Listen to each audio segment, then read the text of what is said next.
Good evening, colleagues. I'm still waiting for some of the members to log in. When we have a reasonable number of members who are going to proceed, if you can give us 5 minutes, because there are those that are coming out of Parliament to log in. The House is about to adjourn now soon. So 5 minutes, we're going to start at 10 past. 10 past, we're going to start. Our apologies.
I don't mean it was good.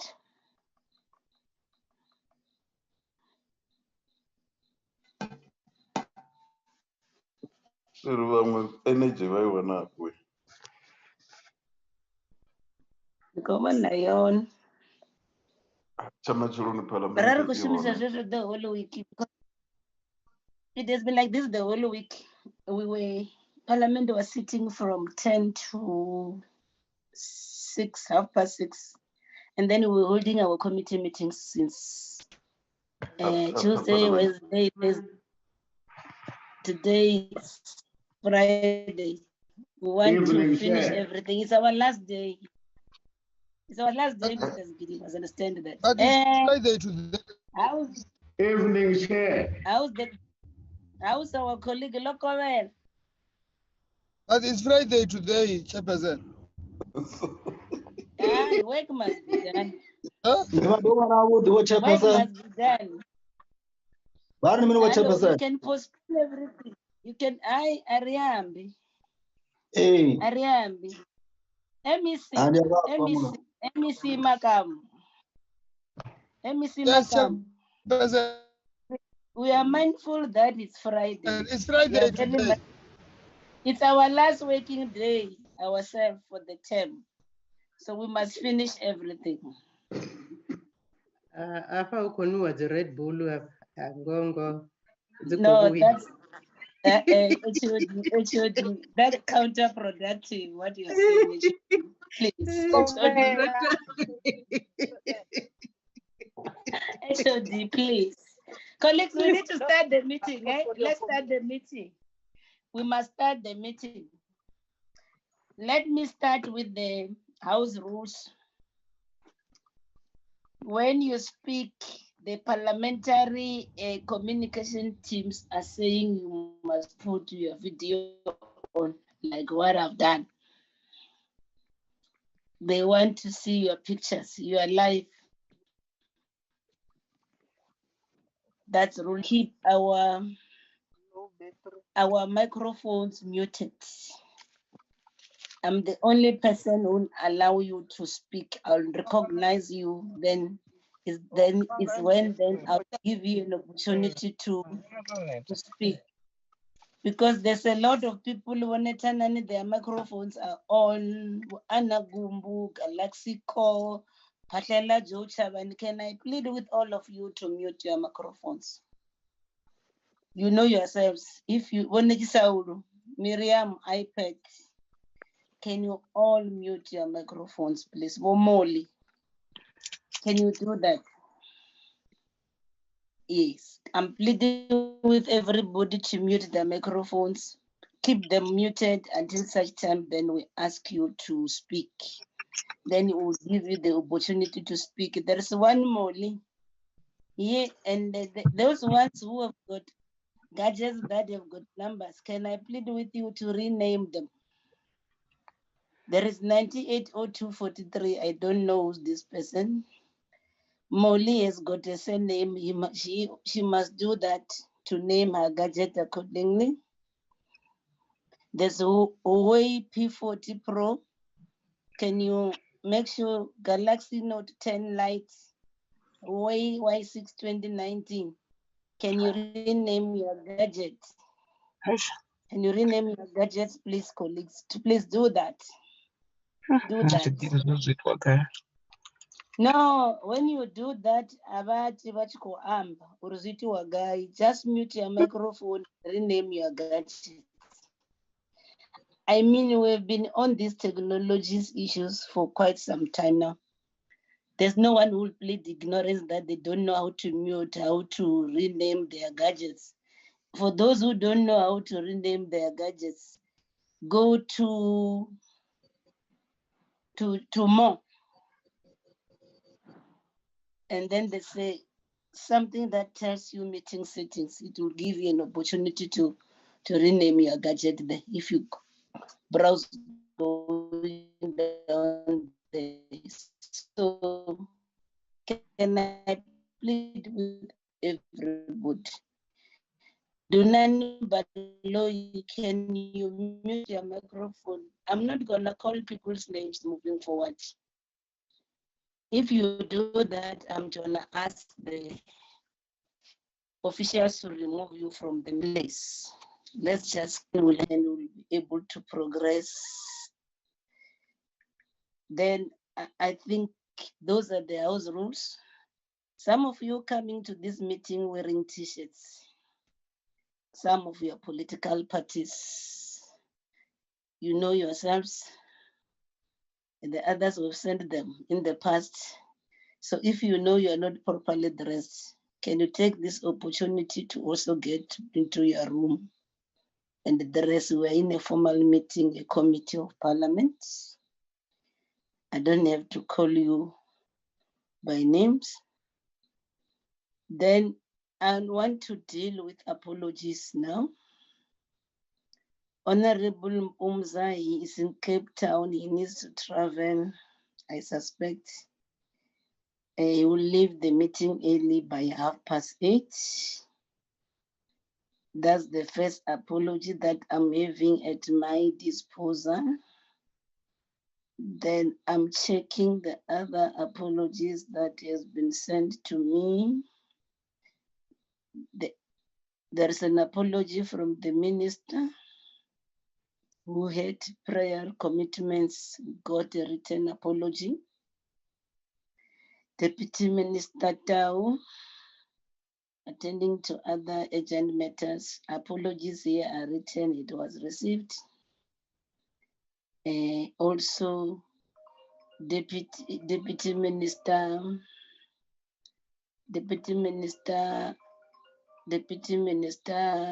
Vapela also is on a diplomatic trip. We got a written apology as well. Then the agenda of the meeting will be as follows. We are going to welcome you. Then we will allow the MEC to make an input on all these municipalities that we have invited. That's Fetakgomo, Musina, CHABANE, THULAMELA. And then the district will also do an overview on those 3 municipalities under their jurisdiction. Then we'll discuss. I need to say this for your benefit, MEC, and those who were not part of the meeting when we started this on the 13th of November. We got a report, a presentation from the DICOC National. We got a presentation by your HOD on the status of the administrations in the province. And then we got a presentation from the demarcation board. Hence, you see the CEO of the demarcation board is here because we invited them. There are matters that they need to respond to. And then we also got a presentation from National Treasury. So those are the Shirin. Do we have any other apologies? Yes, we have Honorable Chairperson. Are you Shirin? Honorable Chairperson. Is your name Shirin? My name is Lindy Way. It doesn't work like that, Lindy Way. Apologies are sent to the committee secretary. That's why I'm asking the committee secretary. Oh, okay. I'm sorry. The apology was not sent to the committee secretary. There's no apology. Okay, Honorable Chairperson. That's why I'm checking with the committee secretary. Shirin, any other apology? Okay. No, Chairperson, I didn't receive any other apologies.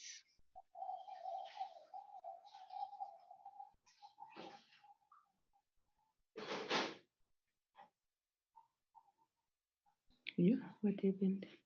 Thank you. YY6 2019 and Galactico A2.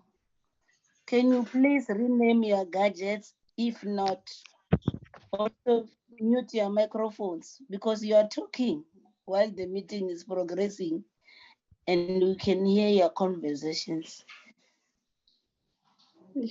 Can you do that, please? Honorable Chairperson, I don't know how to rename myself, but Y6 2019 is Lindy Way. There you. Then mute up You are Lindiwe who and who are you? Where are you Lilio from? Mohale from Makado Municipality, I'm the speaker. That's what I wanted to hear. Okay, Honorable Chairperson. Okay. Okay. But Okay. mute your microphone, please. Can you mute your microphone, Honorable Speaker? You don't even know how to mute your microphone. You don't know. Let me Then try. you must mute it. You don't know how to. I don't know.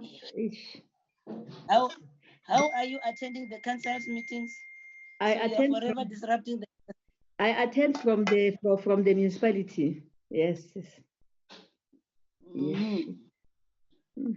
Ask the people who are next door to you to help you to mute your microphone. Let me ask. Okay.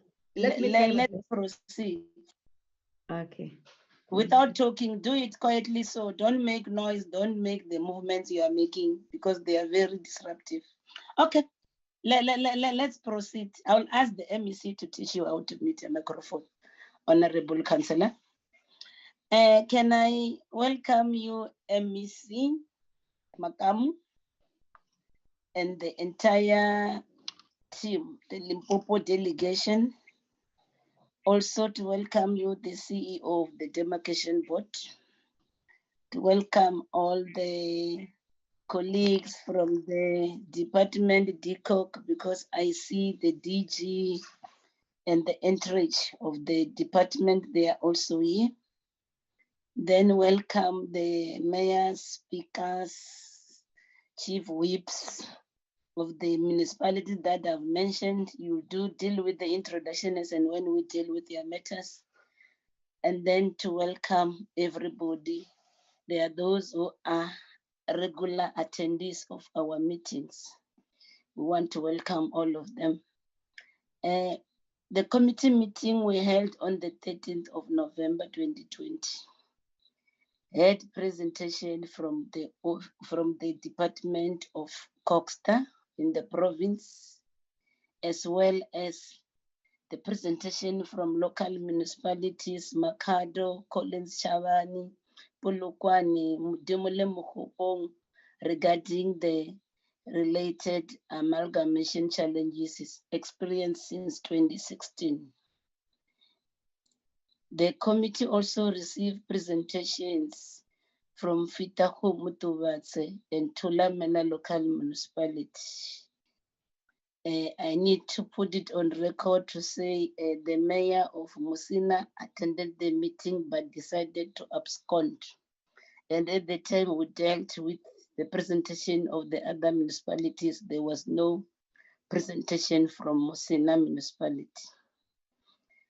Today, later on, Councillor Kongwana was sent to the meeting without any brief or without any presentation, MEC. Today's meeting resumes where the committee left on the 13th of November. And that means consideration of the presentations from Musina, Fetakgomo-Thubatse. It was also important to invite Vembe District to the meeting, given its involvement in facilitating the amalgamation processes in Collins, CHABANE, Musina, THULAMELA, and Makado. The district reports having no dispute affecting the transfer of personnel during the amalgamation process. Is when you go through the district report. However, the report from THULAMELA, as we've had it on the 13th, it suggests otherwise because 20 of the 100 employees transferred to the municipality from Mutale, they are appealing the decisions of the placement committee and the matter is still undergoing arbitration. Collins CHABANE, it's on record that it has also rejected 98 of the 198 employees which THULAMELA had placed to the municipality. Then it's our considered view that the district will have, together with the provincial Coxta, will have to clarify these matters in this regard. The other issue that one want to raise is due to labor-related dispute. Many of the merged municipalities still have not concluded the processes related to the placement of staff, even though amalgamation started 5 years ago. And it's an area of concern that we are coming to the end of the term while all these matters are not addressed. If it is indeed correct that Wembe experienced no disputes, it will be enlightening to hear how the district has done things differently to avoid staff placement disputes that have paralyzed the other measures throughout the country.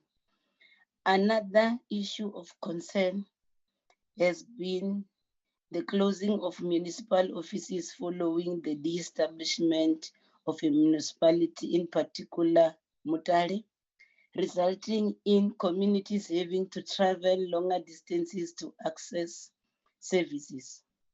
Again, it is also worth noting that the district reports having addressed this problem through a service level agreement that allows for the use of office space from the disestablished entity. In this way, THULAMELA and Musina are able to use the office space of former Mutare so that the communities of Mutare do not have to travel either to Musina or THULAMELA to access the services. These are some of the lessons learned in terms of the district support to amalgamation.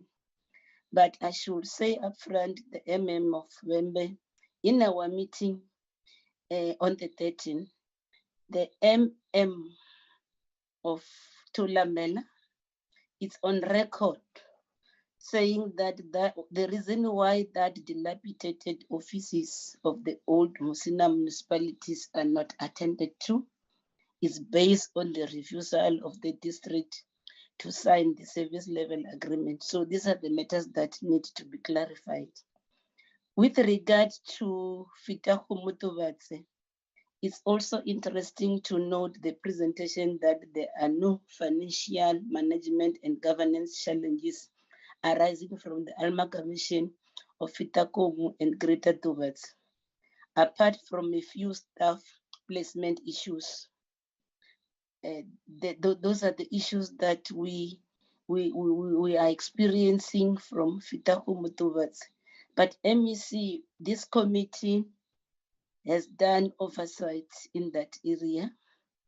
There were serious challenges that were raised with the committee that has got to deal with amalgamation, but the report is silence on that from Greater Thubatse Fetakgomo.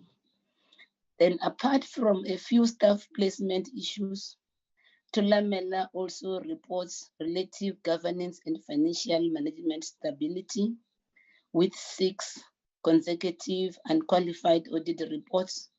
It will be therefore also be enlightening to learn how this municipality managed to avoid the financial management and governance challenges that continue to plague in many amalgamated municipalities up to this day. The process of incorporating portion of former Mutare into Musina, on the other hand, seems to have brought more challenges than opportunities, including backlogs in waste collection services and the electrification and the building of houses. None of the municipality slides point to any benefit arising from the amalgamation. We only see challenges on the Musina's presentation. It will thus be of interest to hear as to why the municipality consented to the amalgamation in the first place. And then I would also then like to hand over to you, MEC, just for you to have that political overview before we go to the municipalities themselves, because you missed the opportunity last time. You might have something to say, but I should say the HOD made a presentation on your behalf on the 13th of November. That's where members will be able to ask questions to that respect. Can I then hand over to you, MEC, to just have an overview and opening remarks?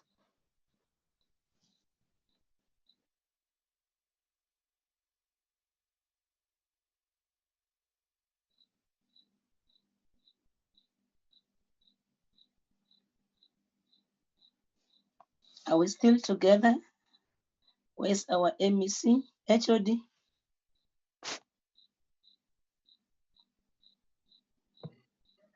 I'm trying, Chairperson, I'm trying to call the MEC just to check. MEC, you are disconnected. Okay, no, that's fine. Chairperson, he says he's disconnected, he's trying to reconnect. He's trying to reconnect.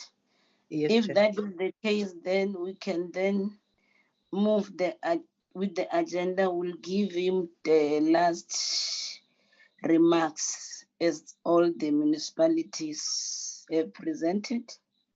Can we hand over to Fetakgomo-Thubatse to have the honors to present, and then you'll tell us who's here, who's part of the delegation?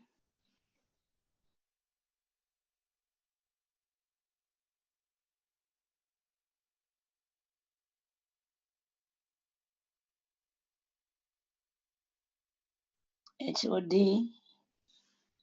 we don't have the delegation of Thubatse again. We do have them, Chairperson. I'm trying to understand what the problem could be. Then they will be let me allow the Vembe District Municipality to be the first. Normally you are given the sharing rights. Am I wrong? Sharing, you have done that to give them the sharing rights. I did, Chairperson, but the MM has asked me to share the presentation from our side. If you can do that then, and then over to the MM, you introduce the entire delegation that you are traveling.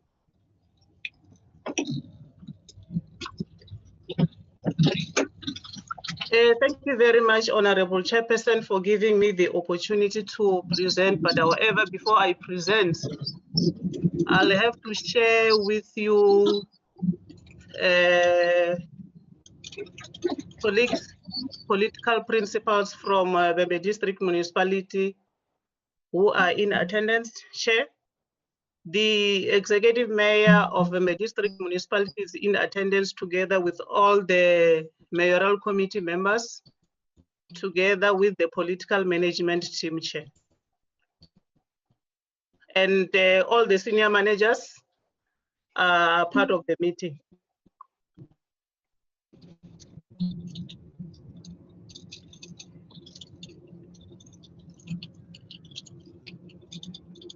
Kasim, if you can go to the next part of the presentation, the next slide.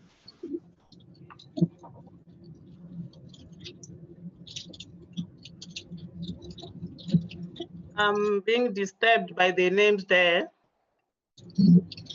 Chair, the presentation outline is as follows.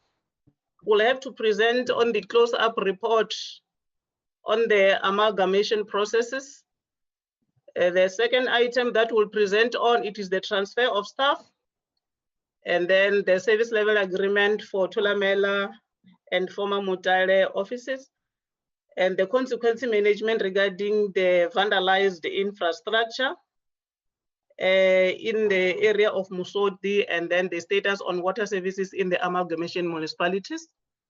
If we can go to the next page.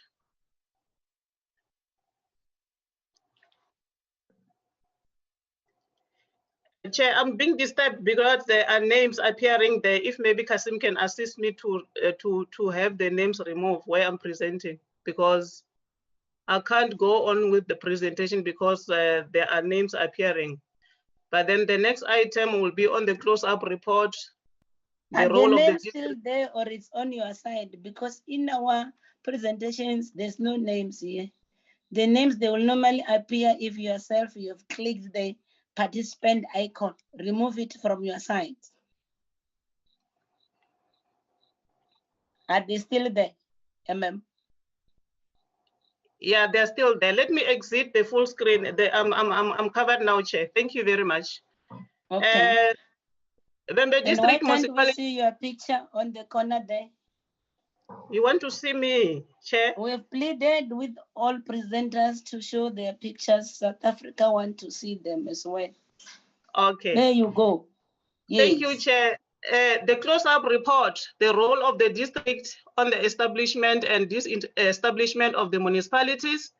When the district facilitated the disestablishment and establishment of municipalities in terms of the Provincial Gazette number 2608 of the 2nd of October 2015. The district had to disestablish Mutare and establish a new entity, Lim 345, now CHABANE Municipality, and all-inclusive committees comprising of affected municipalities were established both administratively and politically. The district facilitated the following activities: the transfer of staff from disestablished municipality, Mutare, to the existing Musina, and or new municipality, Lim 345. A draft organogram for Lim 345 was established. Musina and THULAMELA were developed. The budget for all the municipality were integrated and adopted by the existing receiving municipality. The acquisition and disposal of assets of the affected municipality. We also have to ensure that the receiving and the releasing municipality sign the memorandum of agreement for effective transition. The district, together with COGSTA, coordinated the first council sitting for Lim 345 on the 17th of August 2016 at Malamulele Boxing Gym.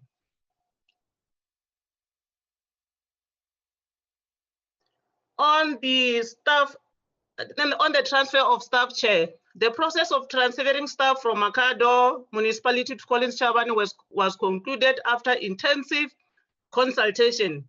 To date, all the transferred staff are in the payroll of CHABANE Municipality. The staff that were transferred from THULAMELA to CHABANE after the intensive consultation and to date, allow me not to say that all the transferred personnel are in the payroll of the CHABANE, Chair, after you have presented on your opening remarks that there are still some problems that needs to be sorted out. But this is the information that we are going to consult with the local municipality and then update our report accordingly. When the former Mutare was closed, some employees were transferred to THULAMELA and some to Musina Municipality.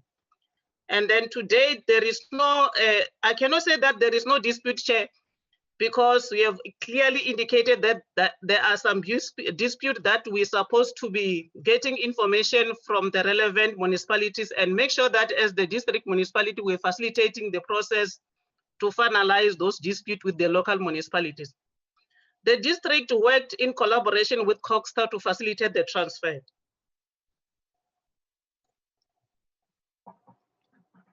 Kasim, if we can go to the next slide.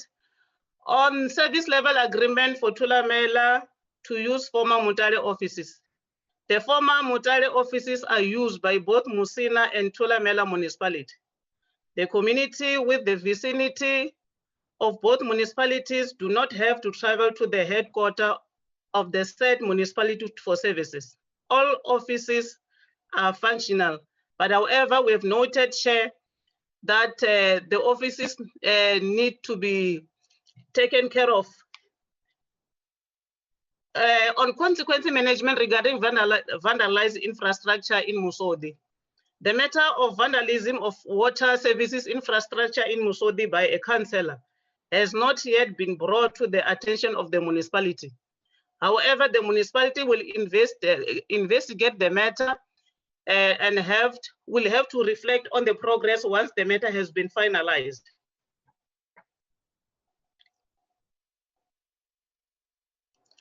Water services status on wards that were affected from THULAMELA to CHABANE.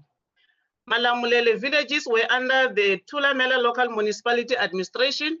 The establishment of the CHABANE local municipality brings changes to the number of wards and relocation of villages from THULAMELA to the new establishment. All villages on the other side of Ruvubu River that used to be under THULAMELA have been moved to CHABANE.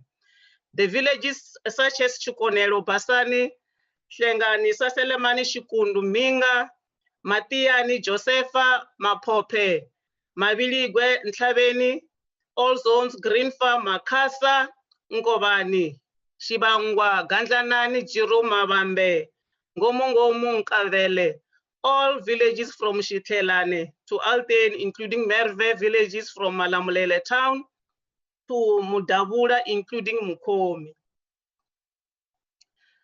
As we continue, the water supply in the affected villages is supplied by 4 sources. Minga plant supply water to the far eastern villages from Minga to Matian. The plant still needs some upgrade in the future to can accommodate the future developments. Shikundu is currently supplying water to most of the east-south villages, which also supplement the Minga plant. The Shikundu needs some urgent upgrade as the demand is increasing very fast.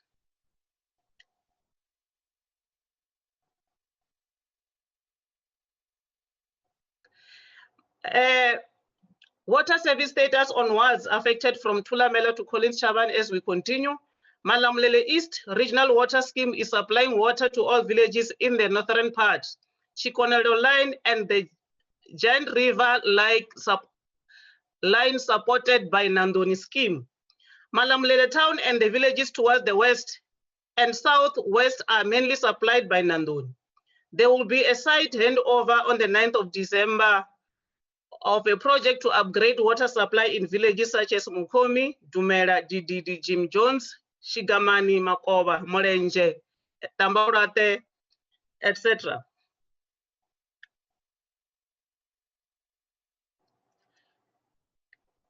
I now want to present on the water services status on wards that were affected from Mutare local municipality to THULAMELA. The main source of water for some of the villages in the Mutare River through the way, the system was designed to supply the Chiramba town and the former military quarters next to Chiramba town. The system has been extended to the nearby villages and the storage has been added to cater for the needs.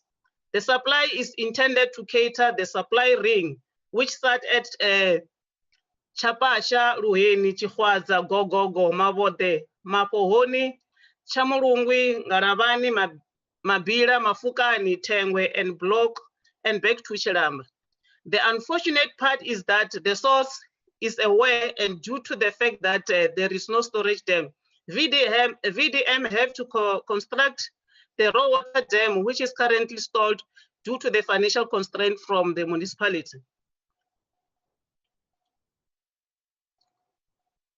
As we continue, Chair, the municipality is currently looking at sourcing some funds. The other part of the municipality gets water from the boreholes. Tankering from the district continues to make available to make sure that there's water in case there are shortages of water due to the unforeseen situation. As we continue, Mutare local municipality was located in a very rural area and in the northeastern part of the district. Its neighboring local municipalities were Musina and THULAMELA local municipalities. The municipality was entirely dependent on the underground water, which is boreholes through, though there were some areas that received water from Mutare system and the Rupepe Nwanedi system. The village and the wards in the area are very scattered. As we continue with Mutare to Musina, Rupepe Nwanedi Dam was mainly constructed to supply water to the farmers. When the district municipality then applied to Department of Water and Sanitation for license to extract water from the dam. It is unfortunate, Chair, that the design of the dam did not cater for the extraction point of the raw water except the outlet for agricultural purposes. It is in this outflow point that VDM is able to extract water from the stream through the water pump, which is not what is supposed to be. DWS have promised to look at the possibility to assist the process to find ways to can extract water direct from the dam, but it seems the process have been stalled for some years now.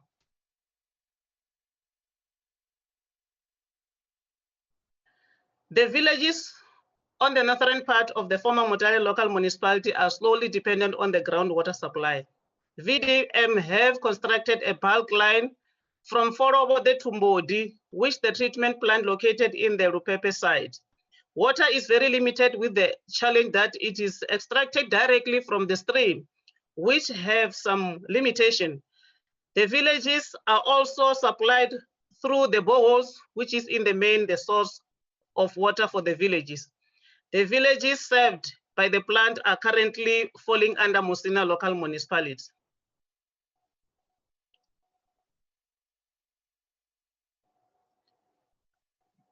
Water services status on wards affected from Makado local municipality to College CHABANE.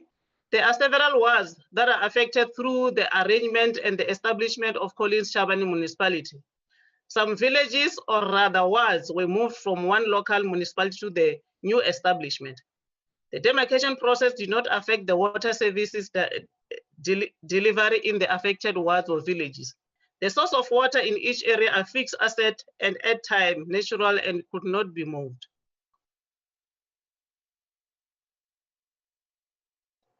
Vuwani Township and the following villages used to be part of Makado local municipality. The area like Masia, Maronga, Mabidi, Chimbufe, Nkuzana, Bungeni, Olifansu, Ribungwane, Tiani, Masakana, Chabani, Njakanjaka, Mashau, Bokota, Majosi, Magoro, etc. The main source of water for most of the Vuwani villages is Vondo Regional Water Scheme and is currently being serviced so that Nandoni can supply the villages. This will be a relief to Vondo as the Vondo Regional Water Scheme is being overstretched and could not meet the current demands. The other villages starting from Majosi system to Waterfall system, the Magoro system to Masakone system via Olifants Hook used to be supplied through the Middle Itaba system. The system is, however, unable to meet the demands due to depleting sources.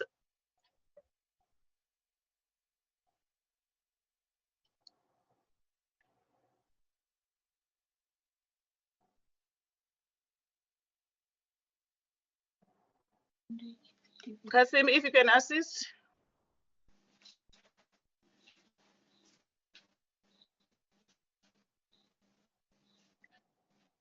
No, I've already presented on this one.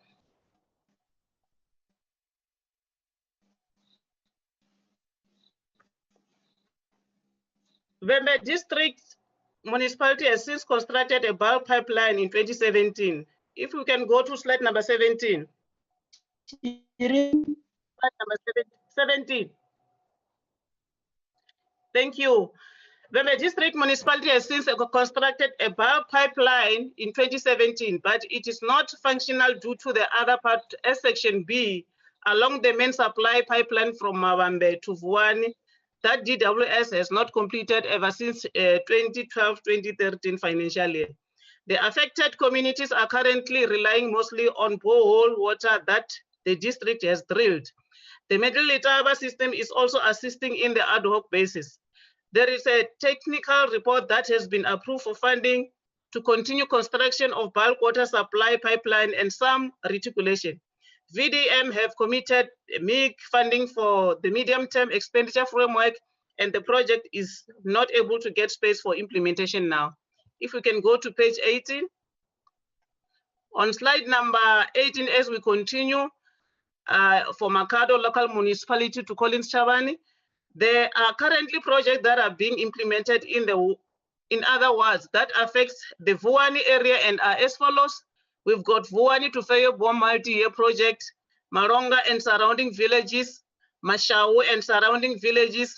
The above projects are at the last stage of implementation. However, they are being interrupted by unexpected demands from the laborers. VDM is facilitating dispute resolution accordingly.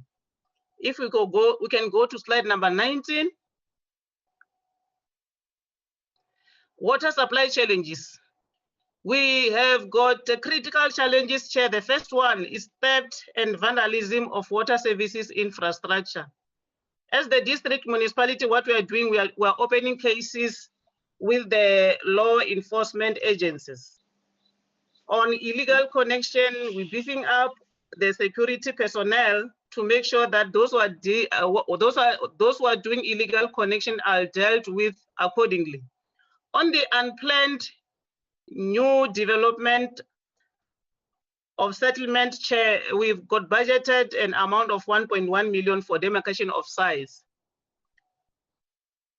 I thank you, Honorable Chair, for giving me the opportunity.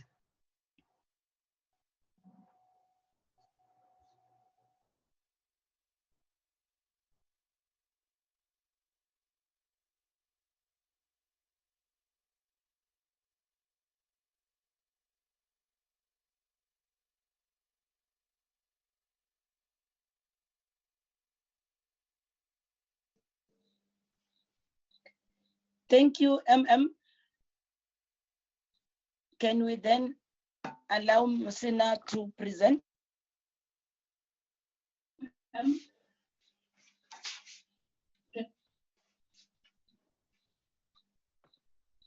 Thank you, Chairperson. I'm Councillor Mihloti Mhlope, the Mayor of Musina. My apologies for the 3rd of November's meeting. It was not my intentions. I had problems with my gadget, so I'm apologizing once again. Chairperson, let me allow the municipal manager to present our report, if you are allowing it. Thank you. Thank you very much, Honorable Mayor.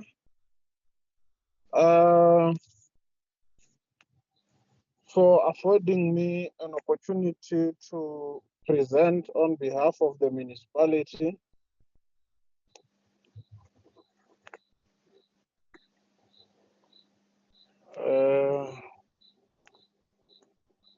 I do not know if I would be helped to flag the presentation on the screen.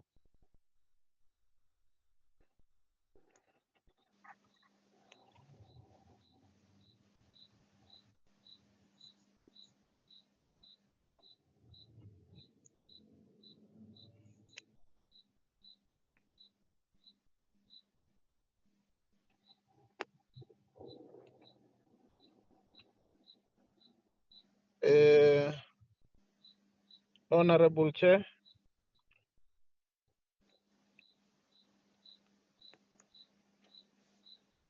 Proceed.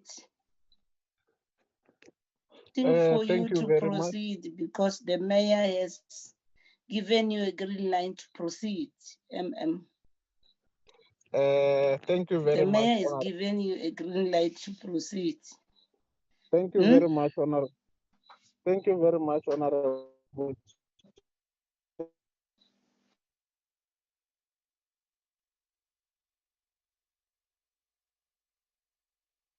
On the presentation and overview, there's a bit of background of the municipality, the redetermination of municipal boundaries. Colleagues, can you hear the MM?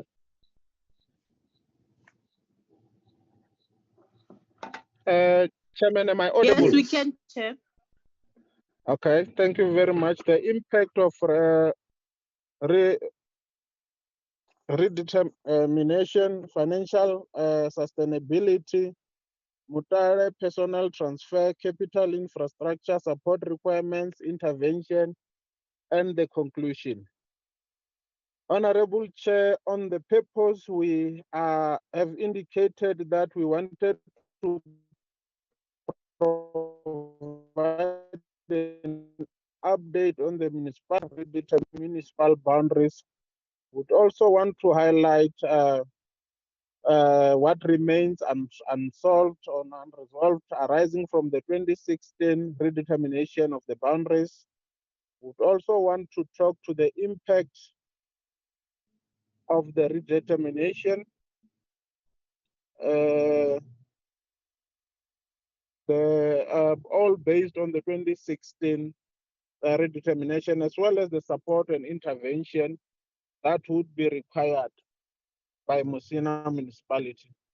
Then as part of the background, we want to highlight, Chair, the municipality that we are at the far northern tip of the Limpopo province, and obviously part of the local municipalities in the district Vembe municipality, and that after the disestablishment of Mutare local municipality, part of it was incorporated onto the municipality, which was then 6 wards, which then added up to the original 6 wards of the municipality, and now we are a municipality of 12 wards, and that the municipality has a total population of 132,000 and over 1.2 hectares, square hectares in terms of the coverage. And Musina municipality, it's also a category B municipality in terms of the relevant legislation.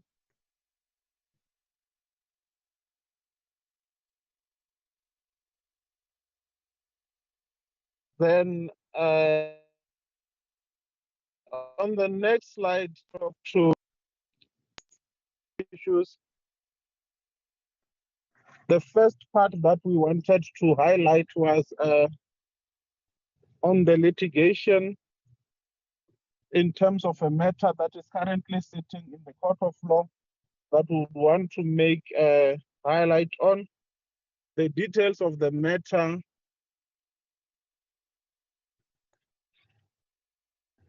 it's on a community project that was part of the IDP, which affected the traditional authorities, and as a result, it was challenged.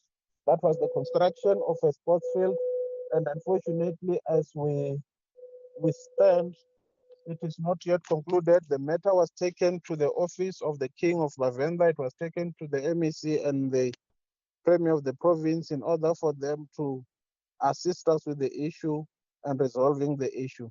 It remains unresolved. We obviously want an intervention on that one. And the next issue that we talk on under the waste management parks and cemeteries, it's obviously on the collection. We have got a huge backlog of about 15,000 households that are not receiving waste collection services. That is obviously caused by the insufficient fleet in the municipality, lack of a transfer station in the villages that we have adopted from the former municipalities and Mutare municipality, and obviously the inadequate human resource to can render that service.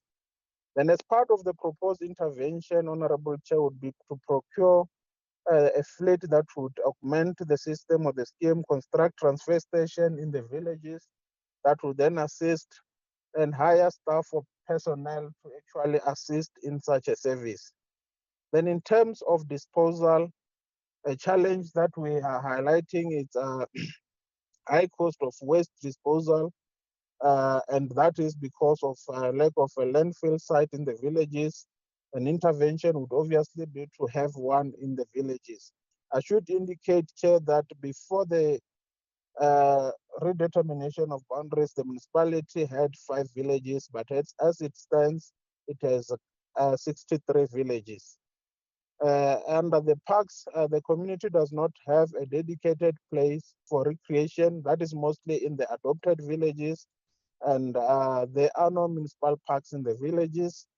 And part of the intervention would obviously want to establish such. Then under traffic control, the law enforcement, we are currently struggling to service the villages. The area seems to be a bit too vast for us and our finances to can cover everything.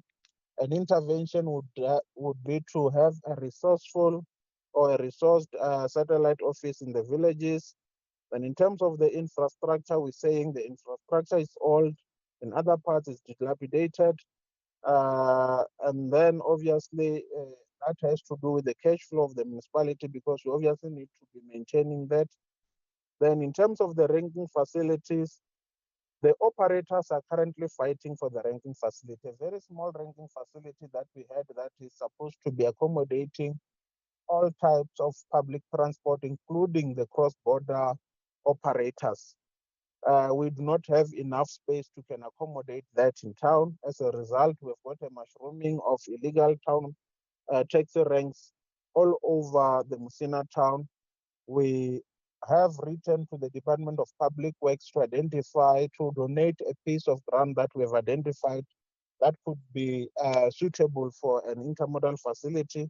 I should indicate, Honorable Chair, that the MEC of Public Works in the province has visited the identified spot and has given it a thumbs up. We're just waiting for the formalities for them to donate the piece of ground, but obviously funding for development of an intermodal facility would still be a challenge.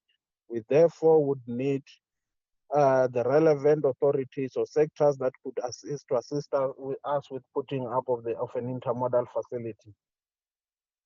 Then in terms of the gravel road and the backlog, Honorable Chair, we have got a backlog of over 540 kilometers, and that is obviously due to the fact that we cannot afford to service those roads at the moment. Then in terms of the municipal access roads, we are trying our best, but they are potholes. But I should indicate, Chairperson, that just last week we have started with cleaning of the potholes, all potholes actually, in the CBD, and that by March next year would be a CBD, pothole-free CBD. There is great progress on the project for those that might have visited the town recently. Then in terms of plant and equipment, we are indicating, Chair, that we've got aging equipment with high breakdowns. That include the yellow plant and obviously your waste collection trucks that has to cover part of what we are currently covering as a municipal area. Then in terms of the electricity, Chair, I think I should indicate that we have reached the ceiling in terms of electricity provision. The 20 MVA that we have been using since the establishment of the town has reached its maximum capacity. As a result, we are no longer in a position to accommodate any other development, even if it's just a guest house of 5 rooms, 5 bedrooms. We can't accommodate at the moment.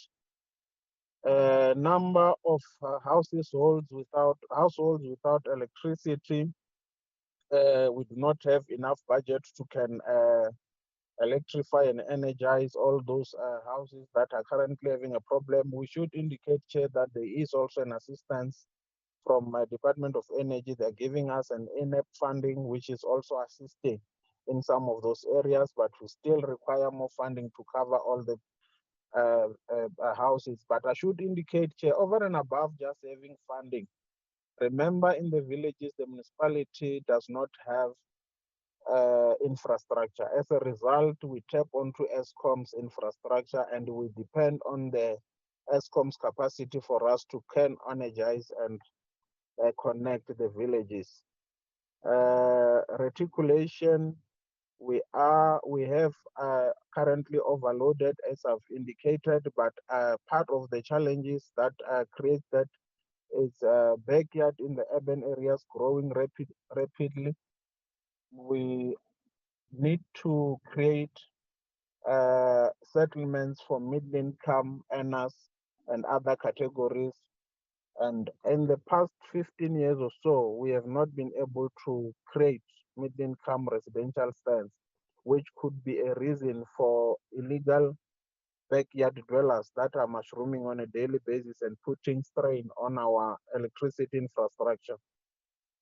Then in terms of the bulk capacity on electricity, it's an issue of an electricity substation. We're looking at least a 40 MVA substation. And I should indicate, Chair, that DOE had funded the development of that substation. Unfortunately, the piece of ground that has been identified suitable to accommodate an electricity substation belongs to Public Works. And as a result, we've been struggling for the past 3-4 years for them to transfer a piece of ground in order for us to capacitate our electricity infrastructure. Then there's also illegal connections, which we're doing as part of routine maintenance and monitoring the infrastructure. We've unlocked few of that, and we're still having such maintenance monthly. Then in terms of planning human settlements and land use, I should indicate, Chair, part of it, as I've indicated, is that we have not developed human settlement in the past few years that can accommodate middle-income earners. We have got a huge backlog of residential stands, Venetia mine, as part of our biggest investors in town. They are also having a serious backlog in terms of provision of accommodation for their personnel. As a result, we are being assisted by Coxstar in terms of servicing one of the townships that we had in order to can accommodate at least 906 residential stands. Coxstar has also funded another project to accommodate 800, at least 800 residential stands. As part of it, Chair, we have not been able to put up low-cost housing, commonly known as RDPs, in the past few years, simply because we no longer have land available for such in town. We have also requested the Honorable MEC of Cox and the province that in the near future, we might not necessarily want to have the freestanding residential houses or low-cost houses because of the unavailability of land. We would rather look at the low density and or social type of housing in Musina area. Then in terms of finances, Chair, the water services for VDM has an impact on the service delivery. Obviously, we're using a lot of electricity on pumping water, but at the moment, we also metering the scheme in the municipality. We have not yet finalized the transfer of the water scheme to the district municipality. Then in terms of the expenditure, unable to pay service providers on a legislated 30 days period, I should indicate, Chair, that obviously there is a slight improvement in terms of the municipal finances. 2-3 years ago, we were not even able to pay some of the critical services, including salaries, on time, but at least in the past 2 years, we have not had challenges in terms of paying for the critical services. In terms of the service providers, there is also a great improvement because we are able to pay almost all of them except for the long-term ones and ESCOM that we have made arrangement, which is moving smoothly, and we're paying them as agreed. Then in terms of the revenues, villages are not levied on properties, and that is obviously because there is an issue on the land ownership and other things. Though we wanted government or Coxstar to assist municipalities to start having a mechanism to assist in the villages for us to collect as municipalities. Then in terms of institutional capacity, organizational capacity, the regulated remuneration packages and availability of critical and scarce of specialized skills, retention of skills and stability qualified personnel and so forth. Chairperson, I should indicate that we've been having senior management positions such as technical services, economic development and planning vacant for the past few years, not less than 3 years respectively. And obviously part of it, it's failing to attract relevant personnel. The salaries are said not to be attractive enough to accommodate and all issues. Then in terms of Chair. Hello. Chair, my apologies, MM. Colleagues, can you please switch off your mute your microphones, please? You are disturbing the meeting. You can proceed, MM. Thank you, Chair. In terms of the organizational structure, the total employee, we have got 401 funded positions as a municipality. Of the 401 positions, only 298 positions are filled, and we've got a vacancy rate sitting at 103. That contributes to a reduction of unemployment in the area. Part of us not filling some of the positions, it's a bit technical, Chairperson. We have already almost approached the 40% of our revenue that we're using on salaries. That is obviously due to the annual escalation of cost of living on the bargaining employees. As a result, if we are at a point, part of that 103, we're likely to exceed the regulated figure that needs to be utilized towards salaries vis-a-vis the revenue we collect as the municipality. But it remains tricky and complicated, and at least Coxstar should also assist us on that one. Most of our critical positions that we thought we would not be able to do without, they are filled through the learnership programs from various institutions.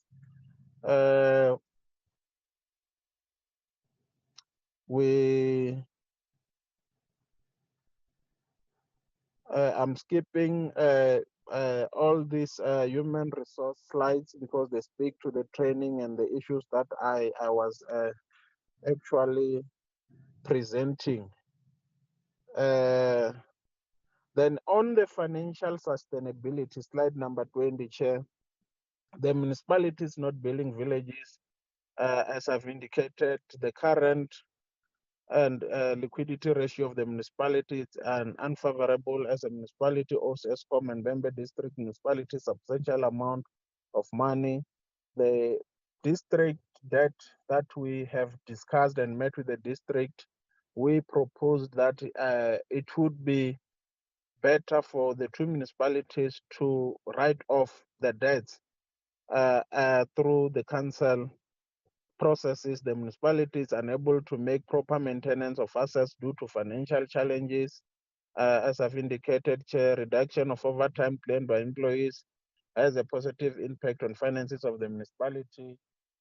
Back then, there were excessive overtimes, but at least starting from 2018, Chair, I should indicate that there's no overtime paid for over 40 hours worked. We only paying to the maximum of 40 hours initially, or back then we were paying overtimes to the tune of 100 hours, which was obviously constraining the finances of the municipality.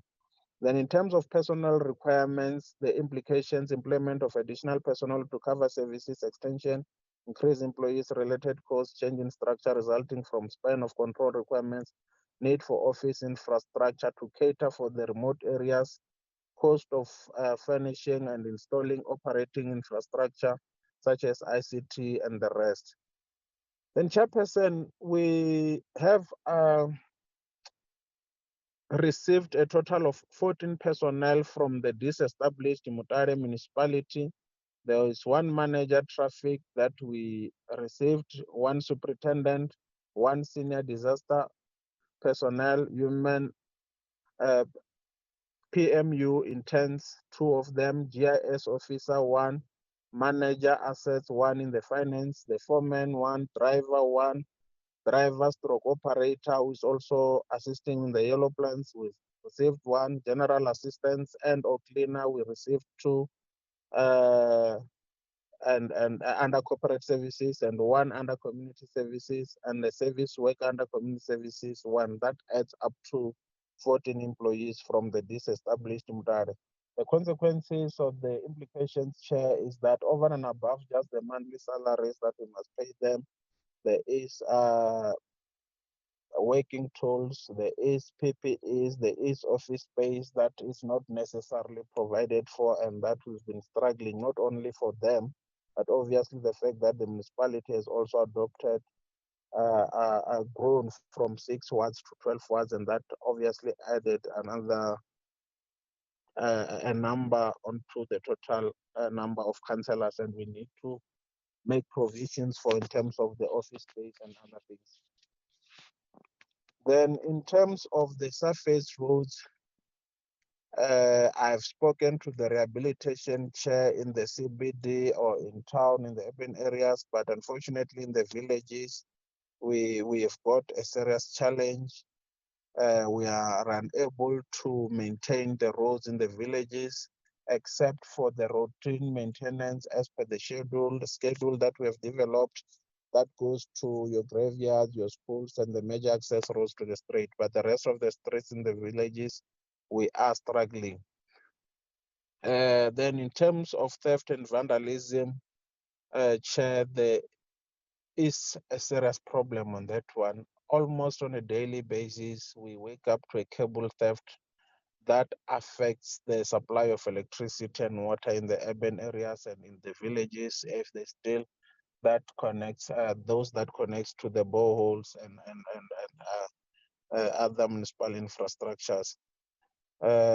Support required, Chair, that would assist is some of the challenges that we have presented.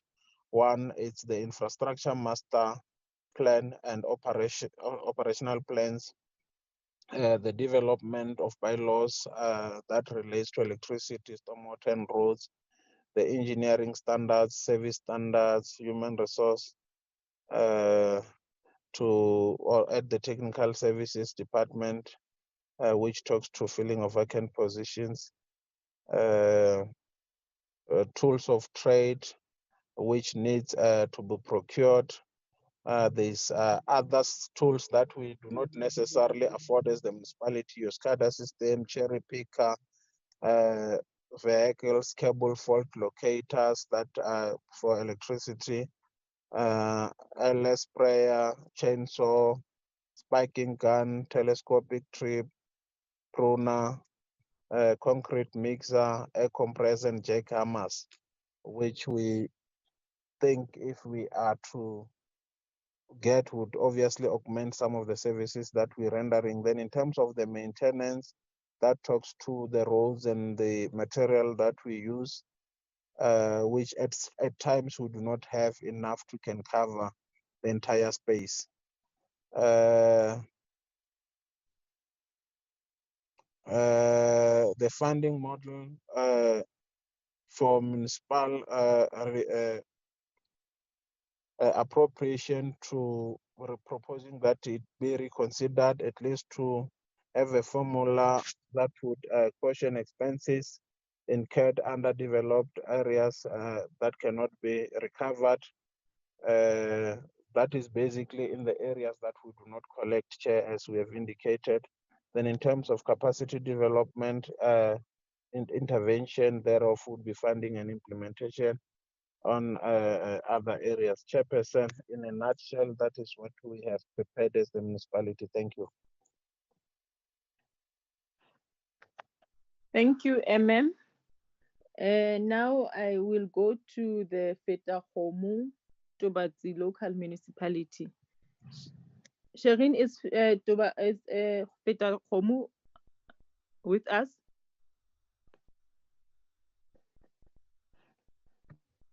Thank you, Chairperson. The municipal manager is here. I will want to apologize my absence in the last meeting. It was because of the health emergencies which I had. And I also, sorry? Municipal manager, can you put your camera on, please? I will apologize. Let me try, because I had a problem with the network where I'm staying. I had to drive around to try to catch up in network. I'm not sure if I'm going to be visible, Chairperson, but I try to put it. Now I'm in the car because I had to drive around. There is a poor network here at Appel site.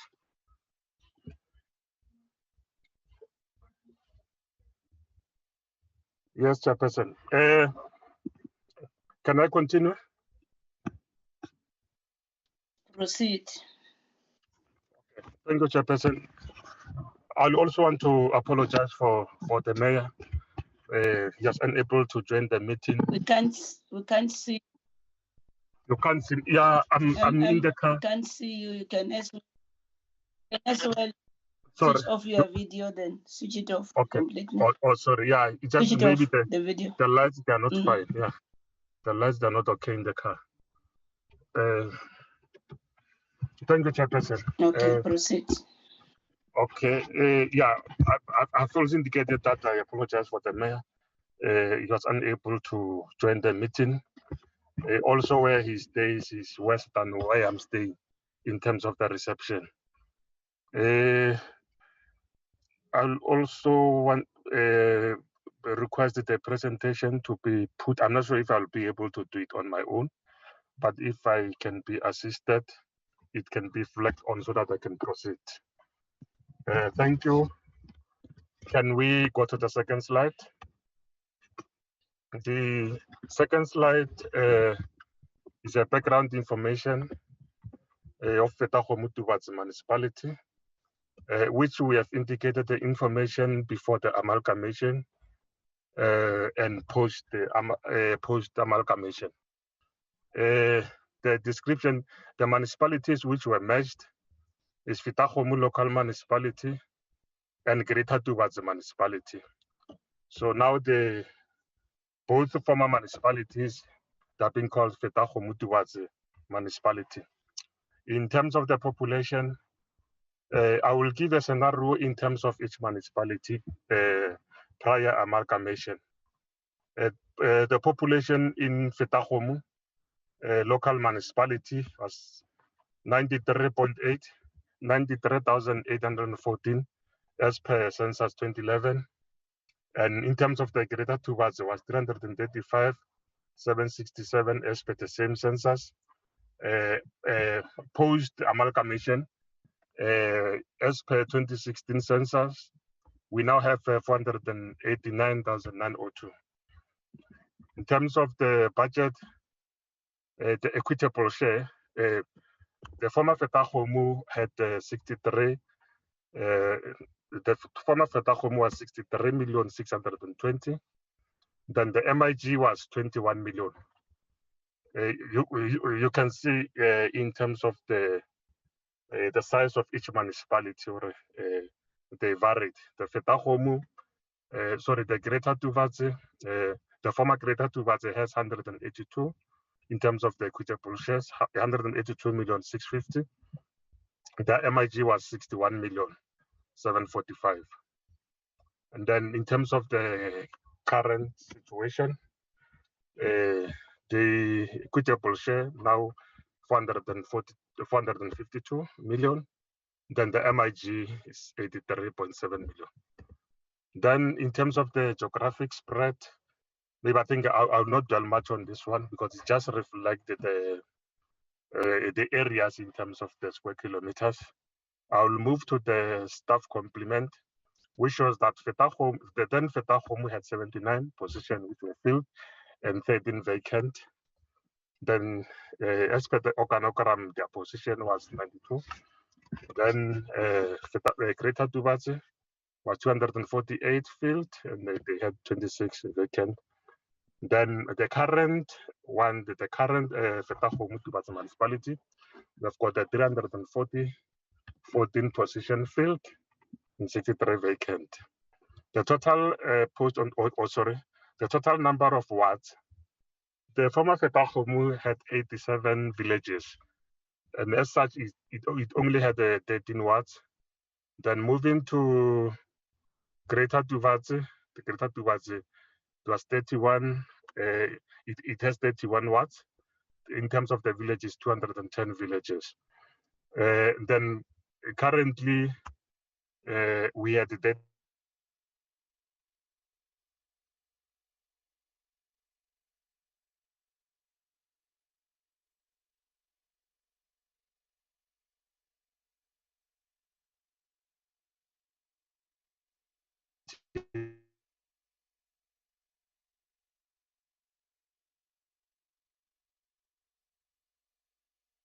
councillors and 31 peer councillors with 166 villages. Then, and then in terms of the current situation, we have got the 77 councillors, including the PR councillors. The traditional authorities serving in council, Fetakgomo had the 4 traditional authorities, and then Fetakgomo-Thubatse had 11, and then currently we have the 12 traditional authorities serving council. Then in terms of the public participation process with regard to the amalgamation, on the side of former Fetakgomo municipality, the public participation was conducted, I think, at Moses Sports Complex. Then, or Civic Hall, yes. Then the Fetakgomo-Thubatse, they also had a meeting in terms of the public participation. Even though I think when I will discuss the challenges, I will highlight what came out of the community with regard to this public participation. I think we can move to the next slide. The performance information, the key performance indicators. I think in this case, I've just put the information prior to amalgamation in terms of the institutional performance of each municipality, and also post the amalgamation. So that we can make it, one can make a comparison of how each municipalities were performing prior and currently how do we perform. Greater Thubatse in 2015-16 financial year, their performance in terms of total achievement was 36%. Can move to the next one. Next slide. And then Fetakgomo-Thubatse, in the same year, in terms of the total institutional performance, they had 94%. We can move to the next slide. Then post 2016-17 financial year, Fetakgomo-Thubatse, this is post amalgamation. The first day of amalgamation, the total performance of the institution was 58%. Can move to the next slide. Then in the following year, 2017-18, it moved to 68%. You can come to the next slide. The following year, 2018-19 financial year, that's where the municipality started to have some challenges, but the performance was 59%. We can move to the next one. Next slide. Then the last financial year, the performance of the municipality dropped drastically to 38%. I think the reason for this, when one make an analysis, is because the municipality has had an instability, especially at the management level, where you find most of the positions, especially the municipal manager, people acting only for 3 months, another 3 months, and then changing each other. And also at the same time, that's where the impact of decisions in terms of the investment in the lost money, which, because it affected a lot of projects implementation. Some projects were not completed because municipalities that faced a lot of financial challenges. They were unable to pay the service providers. Service providers has to, other contractors had to move on site due to non-payment and other things because they couldn't proceed with implementing the project. That's some of the challenges the municipality face. In terms of the, specifically on the challenges, in terms of the financial management, the loss of money, I think about around 230 million, including interest, that was invested at VPS has compromised service delivery, because this money specifically was for the implementation of the project and the operational level. Then another one, it was a poor collection, the poor collection of revenue, the lower revenue base, the two valuation roles were never consolidated. Hence, some of the properties were not included as part of the new entity. So in this case, you find that the property, the property which, the valuation role, the properties which were under the former Fetakgomo, they were not built because they were not integrated into the Thubatse evaluation role. So we still have the two valuation role by that time. Then it affected the revenue of the municipality because the municipality was only using one evaluation role to be, but the other one was not being used. Then the other one, it was in terms of the financial management instability at the CFO level, because that's a period where now there was just acting at the CFO. It was a challenge because it also compromised the financial sustainability of the municipality. Because the challenges of acting position, people act for 3 months and they change another one, so they create a lot of problems. Another challenge with regard to financial management was material underspending of capital budget, including loss of grants. In this case, what happened is that because of the poor performance, as you can see, poor performance of the municipality lost some grants, the neighborhood grants, they lost the INEP grant, they lost even the MIG has to be reduced due to non-spending. So it created a lot of challenges with the municipality, while at the same time, municipality faced a high backlog in terms of services. The loss of money due to poor control environment and poor spending patterns.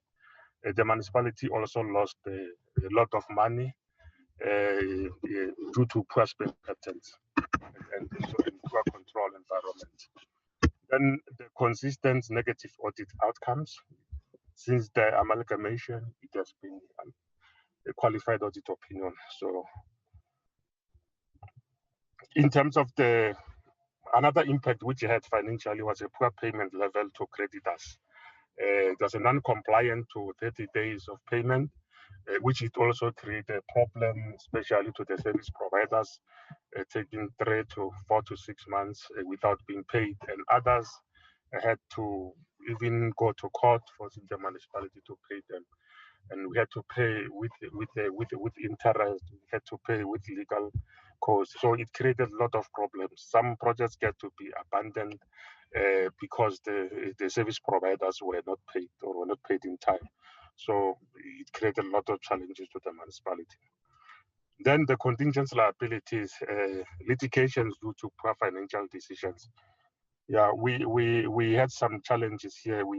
It was also a project called Operation Mabon, which also created a lot of problems because the service provider who was actually responsible for that sued the municipality and grabbed the 41 million of the municipality.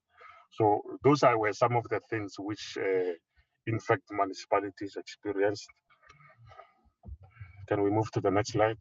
Yeah, still on the same financial management, a not well coordinated integration of financial processes of both municipalities, because you still have the two municipalities financial systems still running parallel. So it also created a challenge. Then the material irregularity due to non-compliance to legislation is also one of the challenges which also was experienced. And then the poor contract management, and then the inadequate asset management. Then because we had a lot of challenges where we could not account, the municipality could not account to some of the assets in terms of the projects which it has built up. Then poor payment level to creditors. I think I've already spoken about this. I think I'm repeating the same thing. Not well coordinated integration of financial processes of both municipalities. I've already highlighted on it, material irregularity due to non-compliance to legislation. I think we can move to the next slide because the next slide is in terms of governance. The tensions among the communities, people of former Fetakgomo felt that the main beneficiaries of the amalgamations are the people of former Thubatse municipality. So, which I think it also created a challenge, which we are still experiencing even today, that where people from the side of former Fetakgomo felt that the process of amalgamation has not been fair to them because it has taken away their municipality. Then we also have a challenge in terms of the disparities of salaries of both former municipalities. You'll find that the managers, you find that the officials from former Fetakgomo municipality in terms of the salary scales were low. Then the officials from former Thubatse municipality in terms of the salary scales were higher than the one of Fetakgomo. Then as such, it created the challenges to staff themselves. And also other officials, especially the side of former Thubatse, felt to be more senior than the ones from the side of Fetakgomo. You find the managers at the same level and in different salaries. Other managers from the other side, even their salaries being equal to the senior project manager, just to give example, senior what, which also they are supervisors to them. So that's one of the challenges, which I think is still a challenge on this one. We still have a challenge with regard to this one. The salary disparities is still standing as it is. Communities felt that public participation was not done properly, especially on the side of Thubatse communities.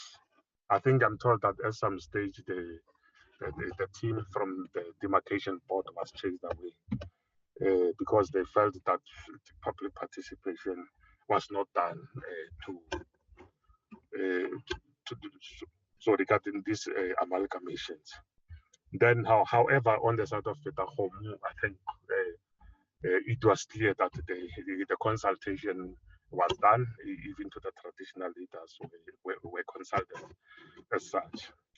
Another issue is that the traditional leaders from former Fetakgomo, they are not happy and felt service delivery is not happening at their area as a result of this amalgamation. Can we move to the next slide? Fetakgomo community did one amalgamation. However, it continued. Then business people from former Fetakgomo, especially on the side of procurement, they thought that only people from former Thubatse, they are the ones which are benefiting in terms of the business opportunities in the municipalities. Another issue is that there's no, another issue which was experienced post-amalgamation is that in terms of the officials, there was no clear job description for amalgamations. So when it happened, you have the duplication of the positions. Each municipality has its own staff complement. So therefore, when they integrate, then at some stage, the officials from former Fetakgomo were instructed to start to report to the main office, Beggersford, where it used to be Greater Thubatse. Then upon arrival there, things were not clear, there were no job description.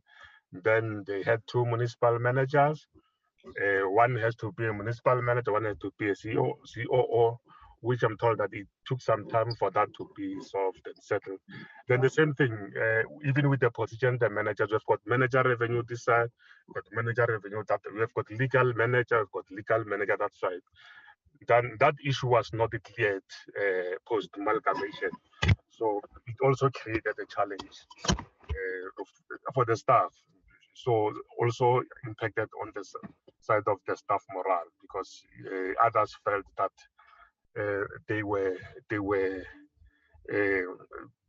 jeopardized in terms of opportunities and other things. The job evaluation was done, but most of the employees from former Thubatse had no job description. The officials moved 2 levels up without job description.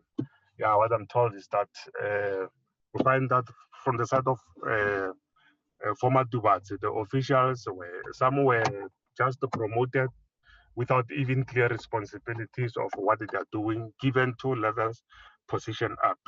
So those were the challenges which the staff they've experienced, and then that's why those officials from the side of former Fetakgomo felt that the whole process it did not take care of them. It was only focusing on the officials from former Thubatse. I think I've already mentioned the salary disparities. Another issue, the communities of Thubatse, I'm told that they went out to the radio station saying that they don't want employees from former Fetakgomo post amalgamation. So therefore, it created a problem because you go there as an employee, then the whole community say we don't want the officials from the side of former Fetakgomo. And subsequently, employees from the former Fetakgomo wanted to go back to their former municipality, of which I think the matter was settled at a later stage. The high vacancy at the former Thubatse, as such, the managers from Fetakgomo have to take up some of the positions, and this also created the discomfort from the officials of the Thubatse municipality, because if others that were eyeing for that position, then now the managers. Can I plead with Councillor Moli Mutale to, sorry, Okay. Can I plead with Councillor Moli Mutale to mute your microphone, please? Please. Can I plead with Councillor Moli Mutale to mute your microphone, please? It's causing disruptions. We can't focus. Proceed, MM. Yes, thank you, Chairperson. Alignment of HR policies not done for the new municipality. As such, both municipalities are two different, so had their own different policies, and now it has to be an issue to say which policies has to be used. Obviously, they are at Thubatse. They moved at the former Greater Thubatse. Most of the policies from that side would also be considered to be a usage. So those are some of the things which were not done post amalgamation. I think it was during the course of the process where they have been settled. But once when the decision of the amalgamation after the elections, there were a lot of challenges within the municipalities which affected the staff and the staff morale. It was also another issue. Can we move to the next slide, please? The institutional capacity, duplication of positions, which we said that each municipality has its own positions. If you have PMU manager from former Fetakgomo and the PMU manager from the former Thubatse. So those were some of the challenges, and then obviously others were not preferred as compared to the others. So it created a frustration on the side of officials. And others' positions were solved by the fact that during the course of process, other officials resigned, then the other ones has to occupy the others. One manager was telling me that for him to end up being placed on the position, there was an intervention from Costa, which said no, but now you put somebody as an acting PMU manager, but we have a PMU manager on the Fetakgomo side. So those kind of issues. But I think at a later stage, they were settled. The amalgamation transition poorly managed, the amalgamation transition were poorly managed, which resulted in some of the officials in the pool and loss of morale, and later placement was done and the matter was settled. So currently the issue of placement has been finalized and done and settled. Then the increased labor dispute, some of the officials were aggrieved by the process of placement and went to CCMA, and almost some of them they've won the cases. But their matter was settled. Can move to the next slide. Next slide, please. The next slide, in terms of the service delivery, the implementation of projects were affected by the merger due to administrative processes of both former municipalities. As a result, there was even a challenges in terms of payment, which I've alluded. But other challenges, it was because of the two processes which the municipalities were still using, the former Fetakgomo and the former Thubatse. So it created some challenges and some delays even in the project implementation as a result of delayed payment. The line of accountability was also not clear. Subsequent to that, obviously, as you know, we're one of the municipalities which were affected by the investment that we did on the VPS, which the lost a lot of money was lost even today. And then so the grant funded projects, okay, sorry, which I'm saying that investment has worsened the service delivery situation, because as I said, some of the projects, some of the money were for INEP, for electrification processes and all other things, which now it took some time now to can municipality find itself in the good standing to can be able to deliver services. The grant funded project continued until completion. Even though there's been some delay in terms of the completion date or the time frame of those projects, by some of them post amalgamation were completed. As such, the reprioritization was done on the own funded project because they had to look at other projects and compromise others, and you see, yeah, that's what actually happened. Can we move to the next slide?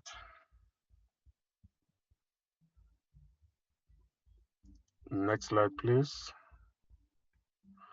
Yeah, this is my conclusion. In my conclusion, in my general view, it's just a personal view to say, amalgamation transition was not properly managed, and then due to its impact it had on service delivery and staff morale.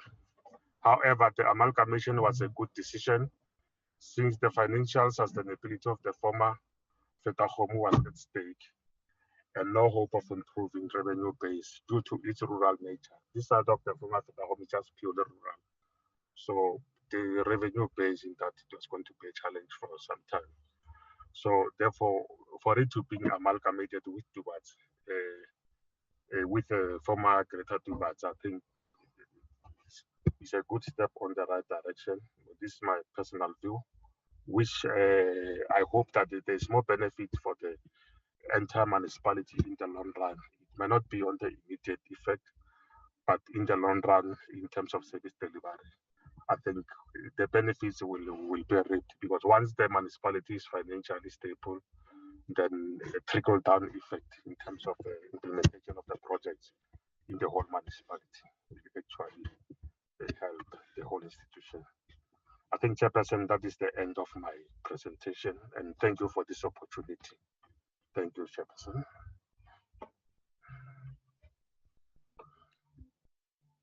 Thank you. You sing the apology for your mayor. The mayor can't connect because of the network challenge. This is what we are getting from, am I correct?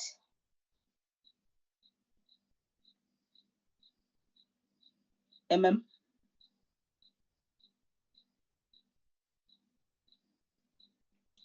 MM of Fetakgomo-Thubatse, I've asked a question.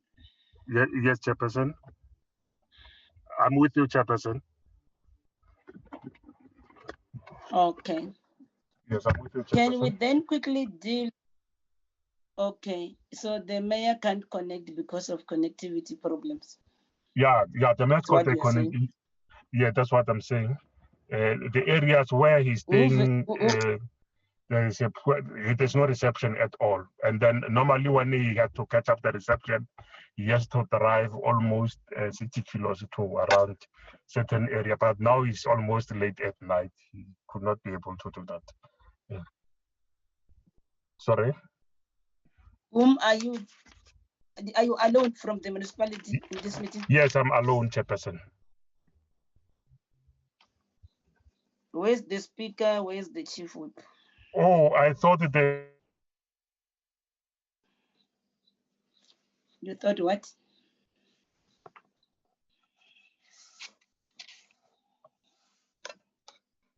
I should have checked with them. Check their whereabouts. Okay, let me just. Okay. Colleagues, there were issues that THULAMELA and Collins CHABANE were supposed to have submitted that to the committee as per our agreement in our meeting of the 13th of November. Like I've indicated in my opening remarks, the of THULAMELA was on record saying that they've been battling to get a service level agreement signed from the district. And we requested the to give us proof to show of the attempts, them trying to get the service level agreement signed by the district. Such information has not come forth.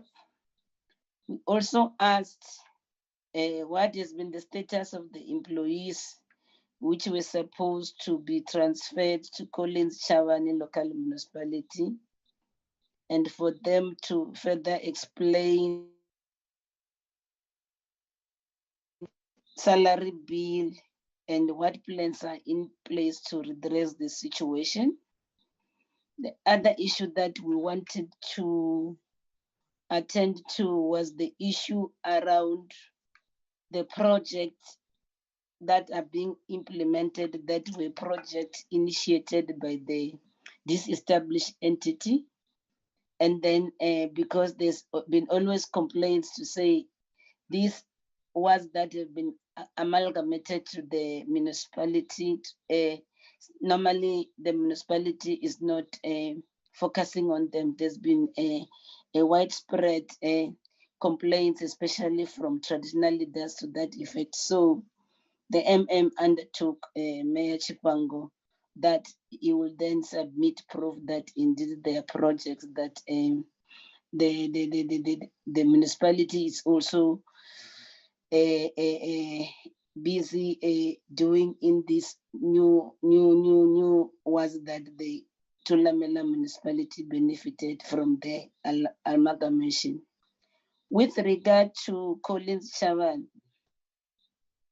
because of the lack of the time, Mayor Maluleke, we wanted the municipality to fully explain the rationale behind the municipality's refusal to honor the transfer of employees from THULAMELA local municipality, the 1981.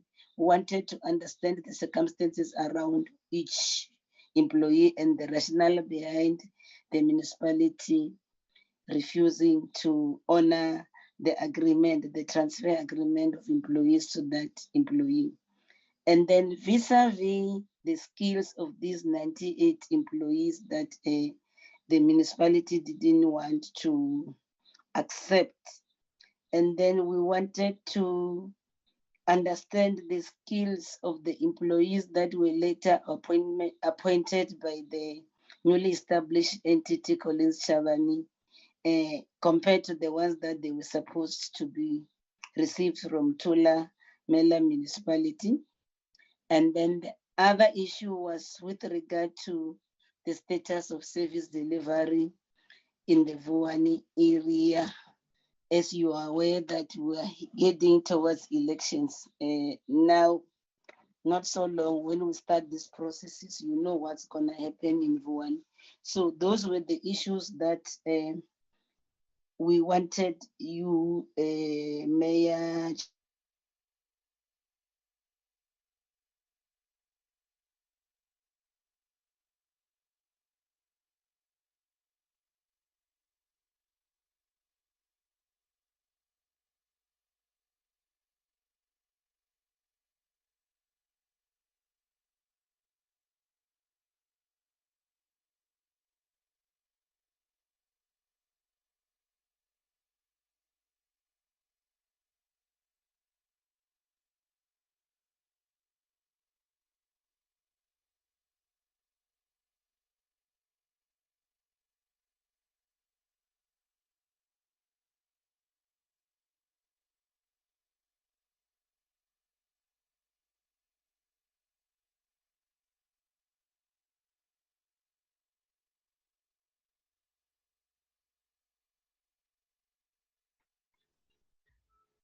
Members chairperson has lost connectivity and she asked that the work proceed, please.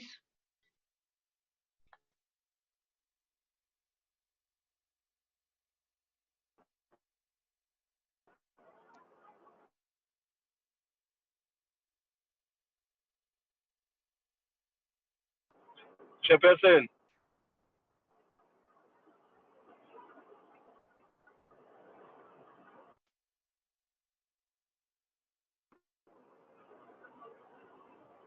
Colleagues, whoever is supposed to present must proceed in the absence of the two chairpersons. We are listening.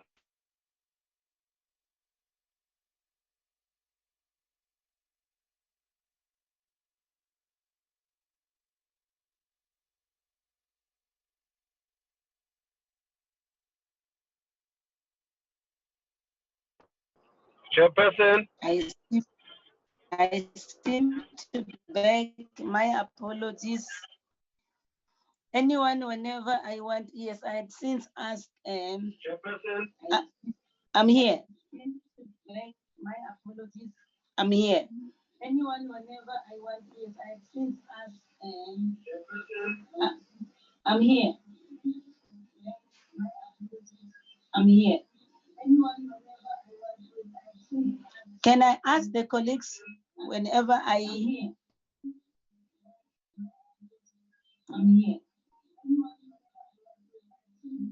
Can I ask the colleagues whenever I hear? Can you hear me? Chair, I can hear you. Yes, whoever, when I disappear, I think you are at that latitude, colleagues, to take over. I think I've got some serious network challenge, or unless I hand over to you, either you, Honorable Direko, because it seems she was also away when they were asking to, for her to take over. So either you or Honorable Kleza can proceed whenever we get cut with the Honorable break. But the issue is on the mayor of Collins Chaban to start, then the mayor. I recognize the mayor of THULAMELA to start first in response to the questions as raised. Then the mayor of Collins Chaban will also make an input. Then we can then start to ask questions to both presentations. Can I hand over to the mayor of THULAMELA?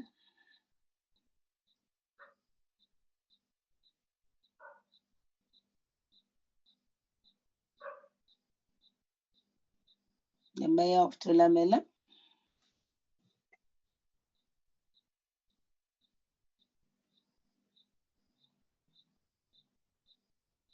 He was here.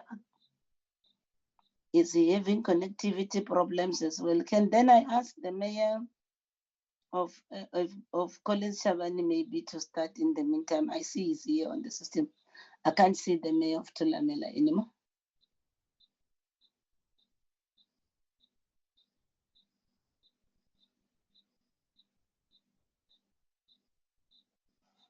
Colleagues?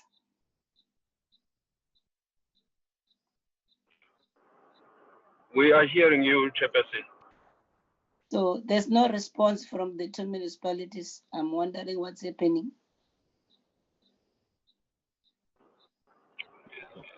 Teetering between networks.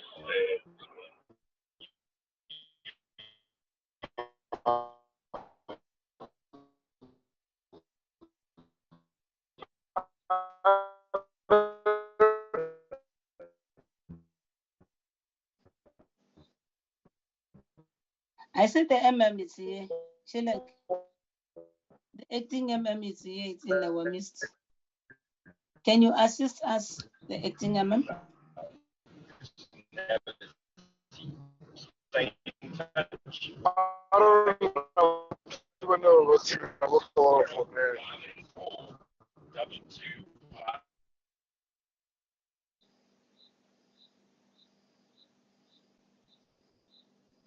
Colleagues, can you hear me? We can hear you, Chair. Yes, we can't can, hear Chair. the presenter. But the two municipalities, I'm battling to hear their responses, but they are all here in the meeting. I don't know why are they not responding.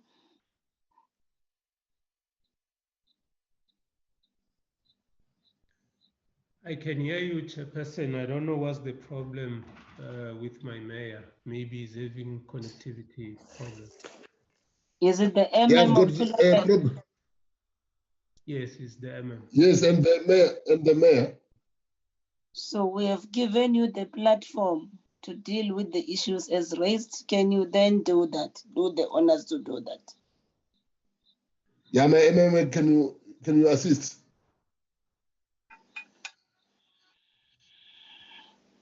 MM. Thank you. Thank you very much, Honorable Mayor, and good evening, honorable members. Firstly, Chairperson, let me start by indicating that the information which you requested during the previous engagement on the 13th was submitted on Monday to Coxstar. They are also here, they can confirm that that information was submitted.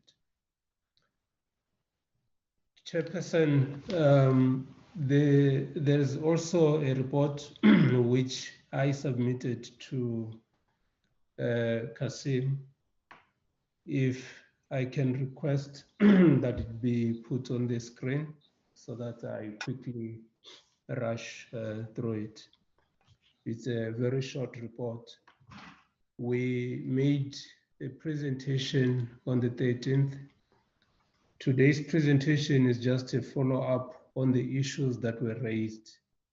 So the presentation is only dealing with those issues. The main issues were presented in our last meeting. Karim, if it's possible to flag the presentation for us.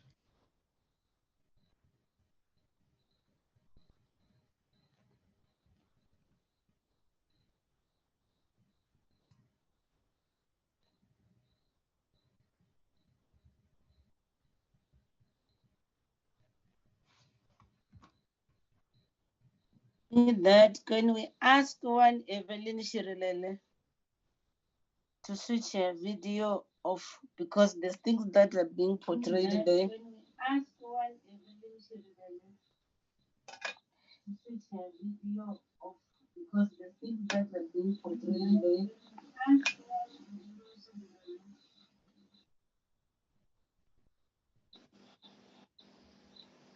Okay. Can we get the presentation loaded then? I hope Evelyn Shirilele has switched off her video.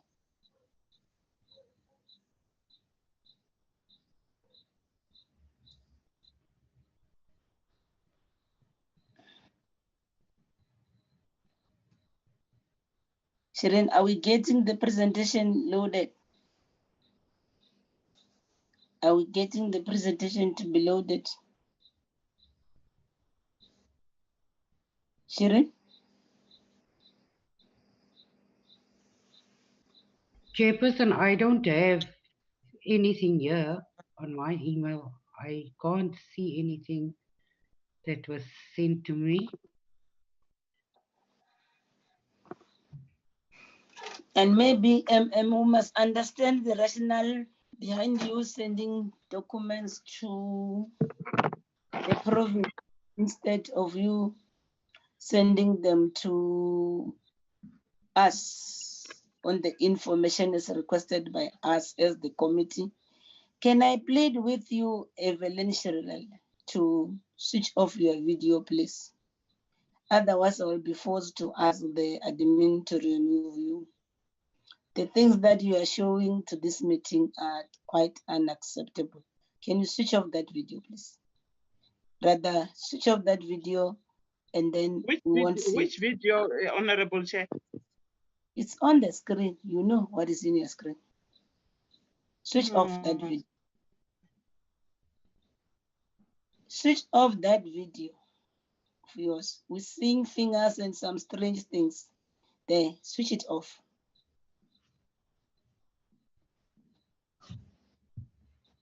Can you talk to the issues? You know the issues in response to our questions. Talk to them. All right. Thank you very much, Chairperson, and apologies for that. The province requested me to forward the presentation, so I did so. and I thought it will finally reach your offices. But the presentation is very short. There it is. Thank you very much. Can we move to the second slide, or rather the first slide? Okay, those are the demographics. The population before amalgamation for Mutare municipality was 91,870 and THULAMELA was 618,000. After amalgamation, it became 497. Mutare had 13 wards, THULAMELA had 40. After amalgamation, it was 41. The grades were 3 for Mutare, 4 for THULAMELA, and after amalgamation, it became 4. Next slide. These are the projects that were implemented only for the area which was under Mutare.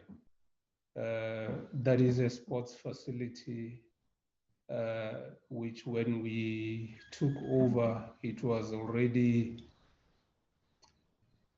in progress, and we finalized it, or we completed it.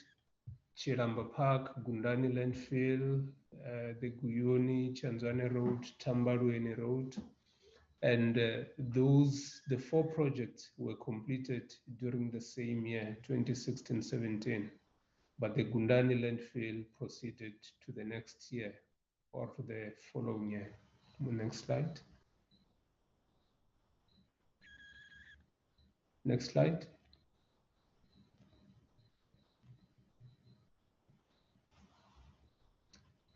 Can we go back to 2017-18? 2017-18, we did the 3 projects for the former Mutare area. And the first one, it was a bridge worth 12 million. The other one was also a bridge, 13.1 million. And we completed the sports facility. That financial year, we spent 3.6 million, and all those 3 projects were completed during that financial year. 2018-19, those are the projects that we started from 0. The low-level bridge, which is 17 million. The Gundani landfill, this is a multi-year project. It was started during the 2016-17 when we took over. Then there were also 3 electrification projects which were completed during the same financial year. They were 100% at the end of the financial year. Let's move to the next slide.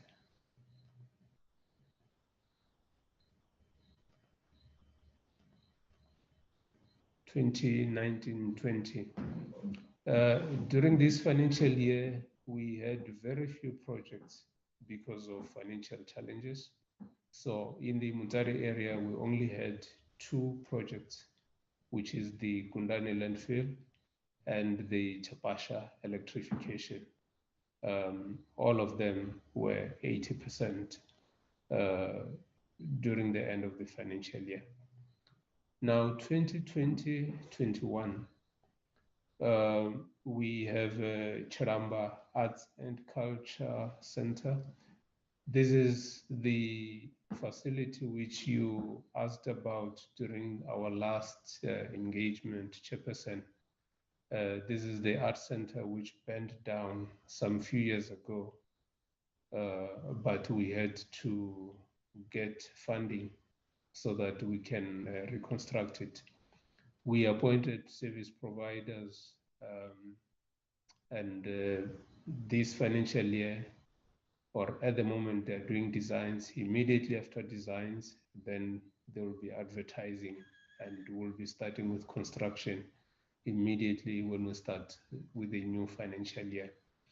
And we have the Bashasha Chidongana low-level bridge, the Gongwatini low-level river crossing.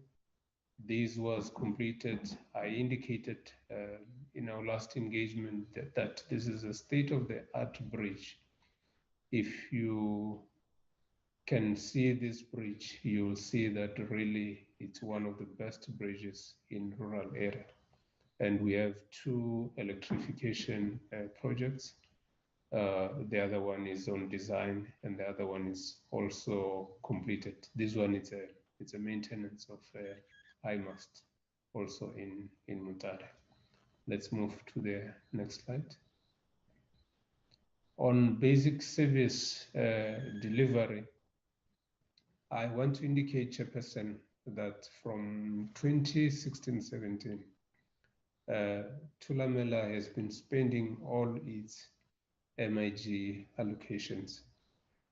It was only during 2015-16 when there were challenges with the communities, or just before the elections, where we failed to spend 100%. But since 2016-17, we have spent 100% of all our MIG allocations.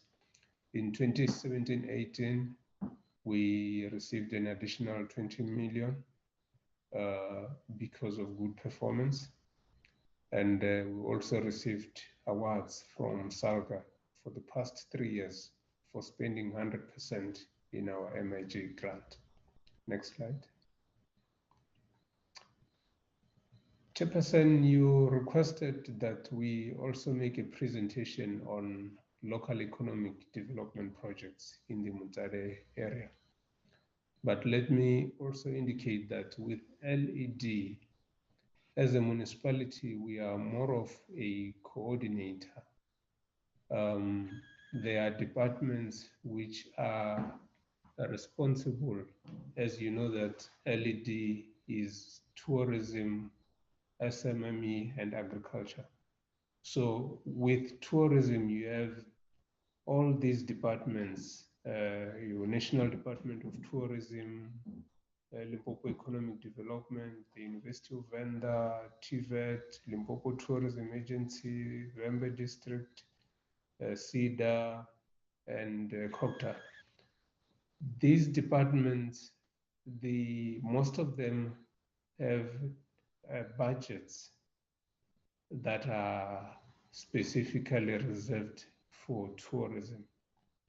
Now, the municipality, as a coordinator or as an enabler, we make sure that there is that link between the communities and these departments, so that whatever the departments or the institutions want to implement in the community is made possible through the municipality, because we are the link. So yeah, it's okay. So we did not actually have funding for capital project in tourism, but what we profiled all the tourism establishment in the area, and we also conducted a tourism capacity building, and we also conducted a Christmas festive awareness campaign exhibition in the Mutare area. Let's move to the next slide. These are the departments that assist when it comes to agriculture. We are also a coordinator for agriculture. You have Department of Agriculture, the University of Venda, Matsivandira Agricultural College, ARTC, VDM, CEDA, and CIFA. And all these departments have some form of budgets to assist in agriculture. Next slide. We also did not implement any capital project for both former Mutare and former THULAMELA municipality. But we had these operational projects where we continued with the profiling of all our agricultural projects. And during this financial year, 2017 to 18, we trained our youth cooperatives. We conducted training for our farmers. And we also did a flea market exhibition at Chiramba Art Center. Next slide. Next slide, please. The third one is our small, medium, and macro enterprises. Well, these are the departments and agencies that provide support to the SMMEs programs and projects. The Department of Small Businesses, LIDET, CIDA, CIFA, NYDA, COXSTAR, LIDA, and most of the national banks, they do support small, medium, and macro enterprises. Next slide. We also did not have any project for both Mutare and THULAMELA old boundaries. But when it comes to the programs and projects that we are doing at the moment for SMME,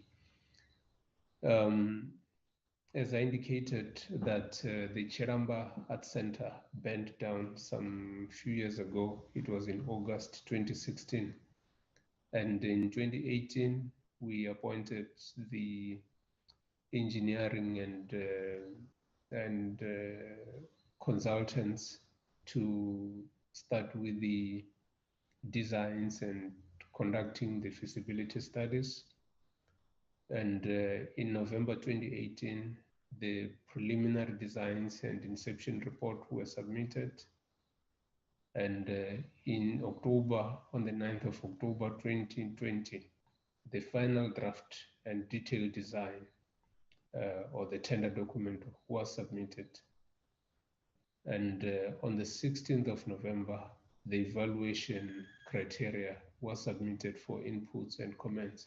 That is why I indicated when I was indicating the projects that this one is going to be advertised and is going to be constructed the beginning of this financial year or just before this financial year comes to an end.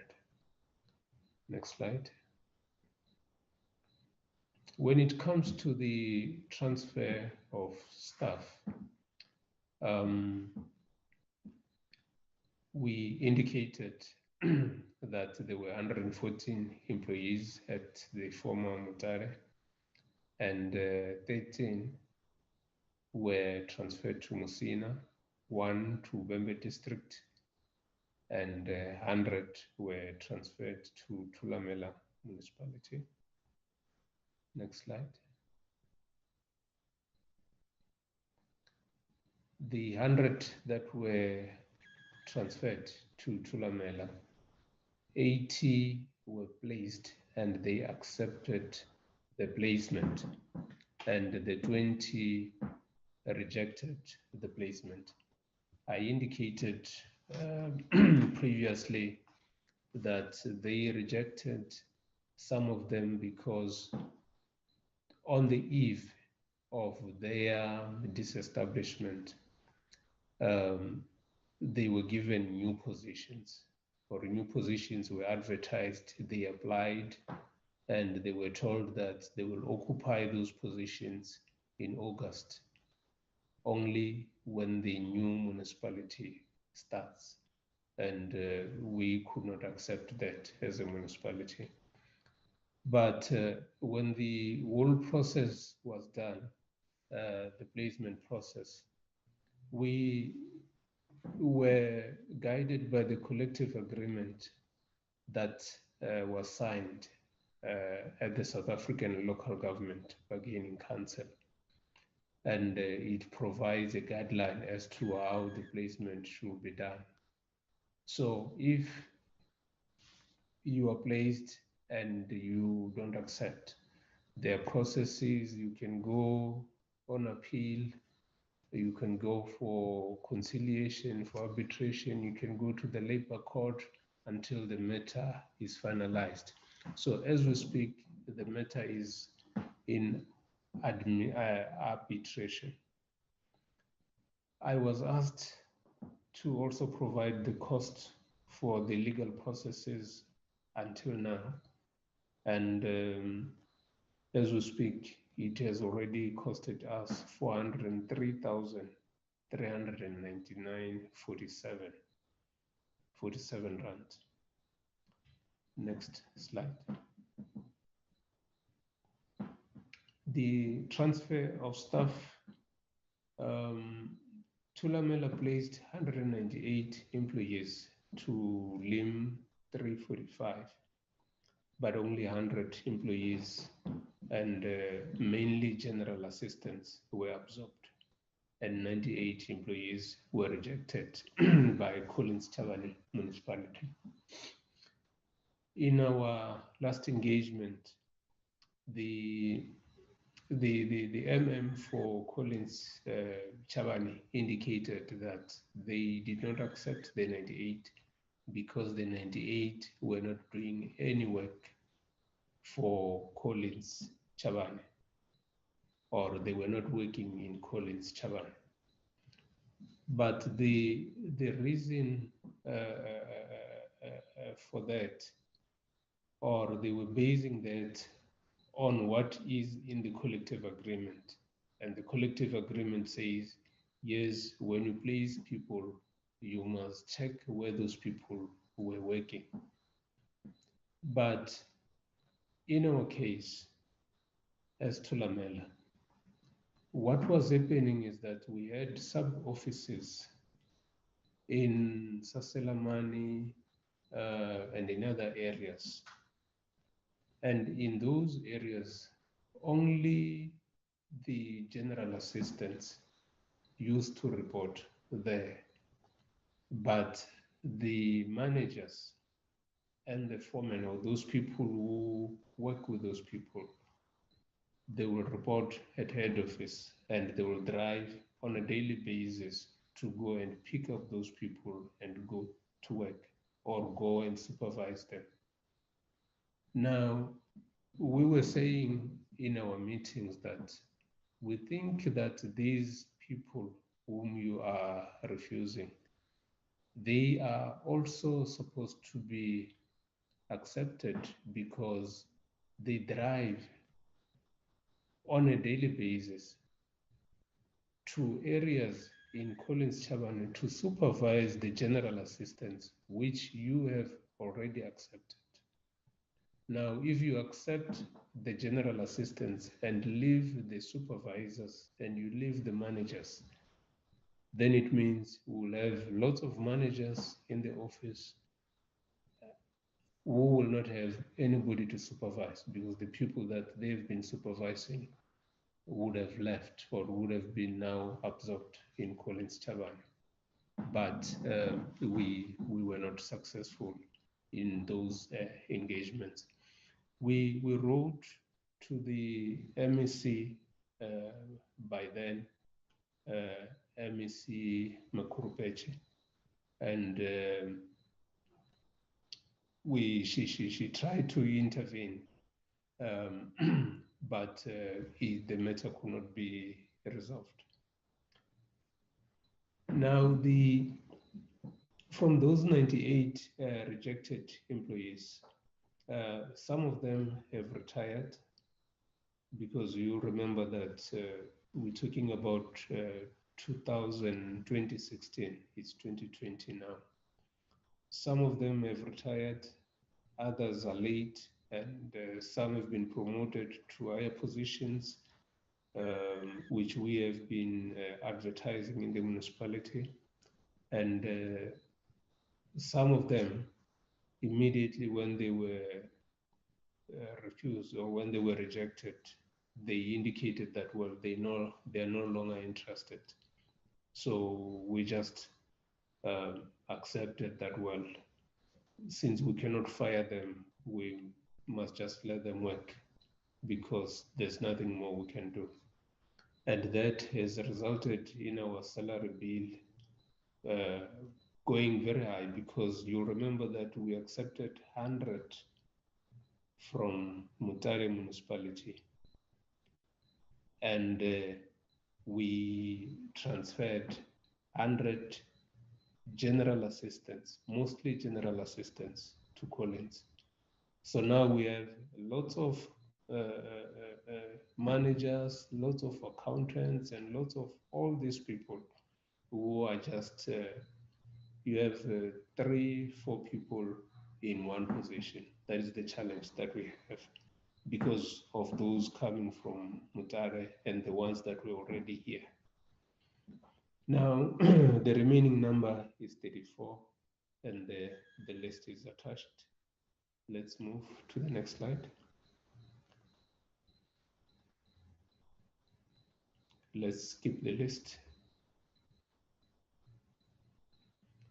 The revenue from Mutare, I indicated that the community in Mutare is refusing to pay services. And the finance portfolio committee in the municipality, as well as the ward councillor and the public participation office in the municipality, visited that area on many occasions, trying to convince and negotiate with them. But they kept on repeating the same reasons, that they want all their debts that were accumulated during Mutare Municipality to be written off, as they claim that they were never consulted. We have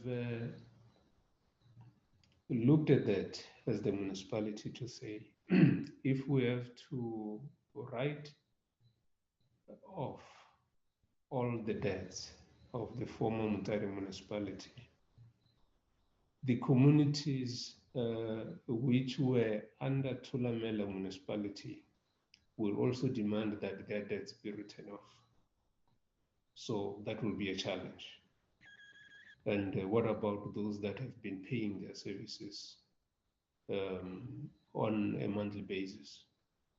When you write off all the debts for the past 5 or 10 years, what do you say about those that have been paying? And the second reason, they said they don't agree with valuation roll figures. They were saying that the figures are too high and they cannot afford that. And the other thing that honorable members need to remember is that as we amalgamate, make sure that you use the same rates and tariffs. Mutare was a grade 4 municipality and we were grade 4 municipality. Now, it meant that the rates that we used could have been maybe to purchase sites or payment of services. If the services were low at that site, when you now move to a higher grade or higher level, then it becomes higher. Now they said they don't agree with the values and they will not pay until their demands are resolved.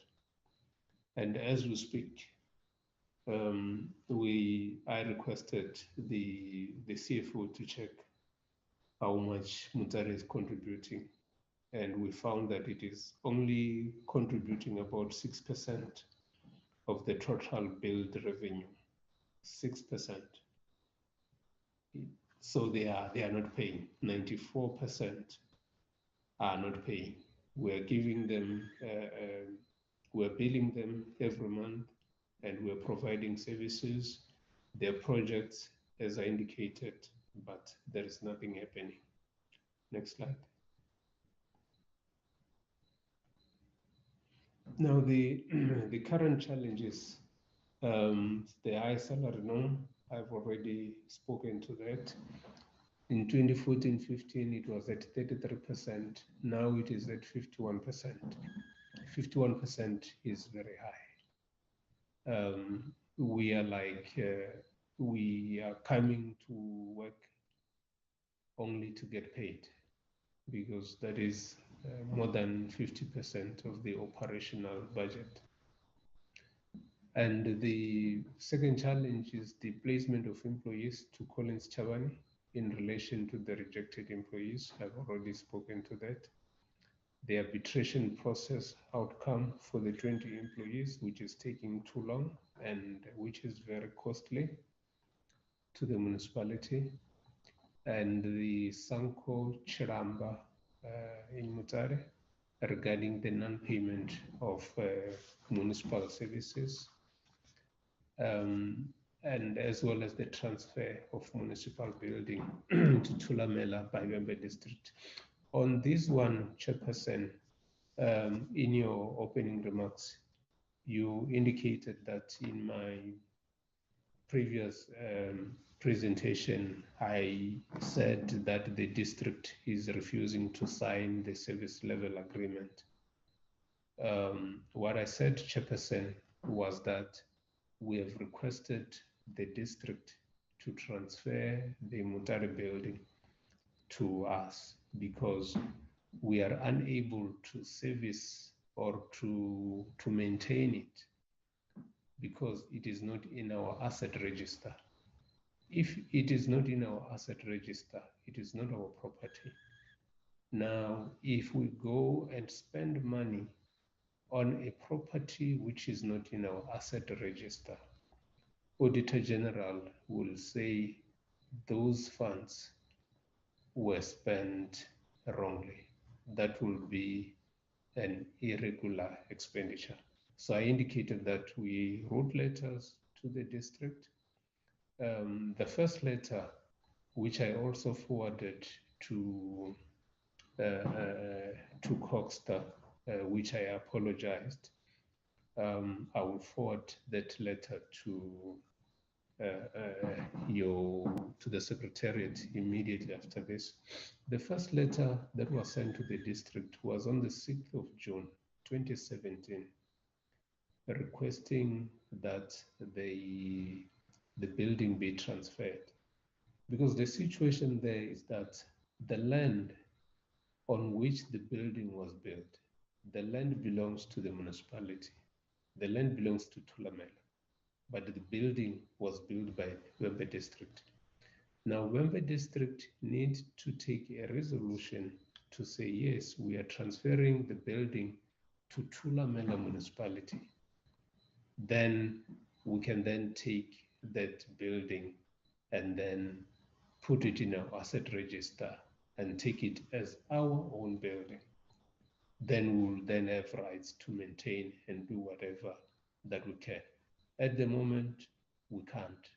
The ceiling is falling apart, as you said in the previous engagement, and there are things which are not in order there because we can't spend a cent or a rent in the building. So when we wrote the first letter on the 6th of June, we got a response on the 14th of July, 2017. And the response was saying that council, it was saying, kindly be informed that your letter is receiving our attention. Also note that it will be submitted to the council meeting for discussion and you will be provided with the response after the council sitting. We hope that you'll find this in order. And the MM was Mr. M.R. Rambato. I have discussed with the current MM and we have agreed that the MM will make sure that this issue is taken to council for discussion. So we are hoping that once the matter is presented to council, council will take that decision to transfer it so that we will then be able to maintain it and use it properly. Let's move to the next slide.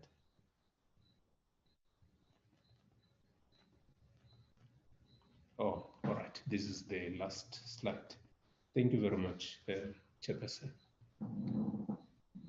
Thank you so much, You have clarified all those issues as raised with your good selves. Can we then ask Colin Chabane to do the same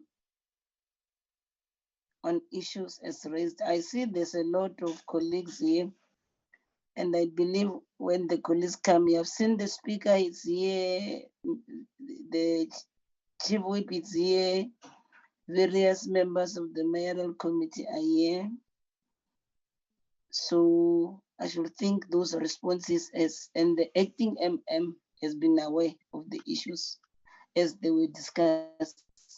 So if the mayor can't come to the party, anyone of you can take that responsibility and respond to the issues as raised by committee members.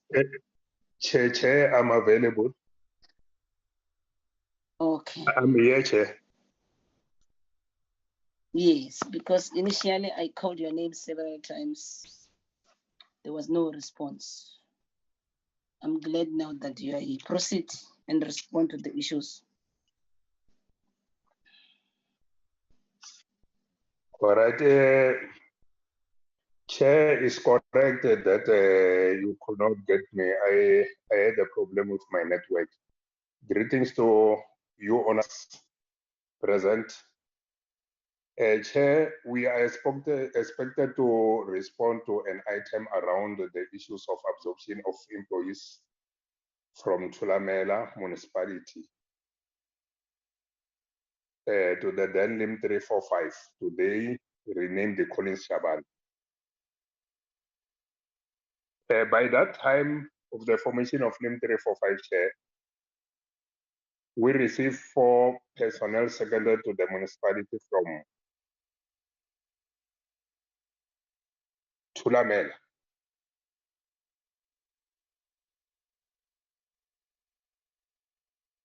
We were also required to absorb employees by then from one who were attached to Makado, and also employees who were from Malamlele attached to THULAMELA, which we did, Chair, and which was also alluded to by the MM of THULAMELA. The issue is that on this one, Chair, THULAMELA was like compelling us to make sure that we absorb personnel outside the agreement. Because the agreement was clear, it was to say that we absorbed only employees who were at Malamulele, who were working in Vuwane, and also who were in Malamlele from the other municipality, coming from Makado and both THULAMELA.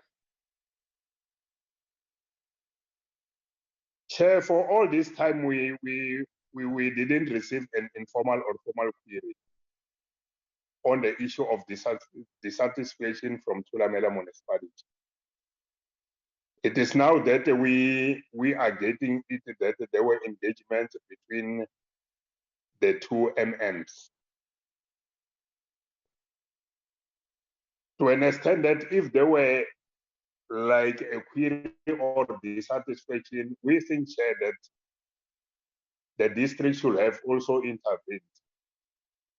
And as politicians, we should have seen as to how can we deal with the issue.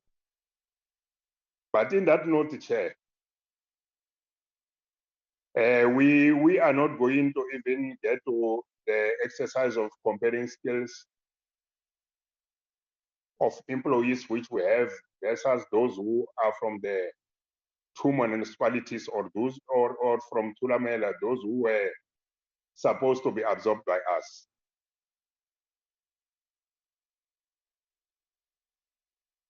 Chair, we think that we have since presented to the same platform in the previous occasions where we were expected to respond to the same question. So in brief, we didn't refuse to honor the transfer of employees from THULAMELA. The secondly, Chair, in terms of service delivery in the areas of one, we think we are doing well, Chair. Especially on areas in Vuane where we have been accepted and we are accepted as of now. In actual fact, Chair, proportionally, we can say that those areas around Vuane, if we can proportionalize it, taking the number of wards in Vuane versus a number of the same wards in another area, you will find that the wards around there are benefiting more than those wards under the other area. But we are not worried of that to date.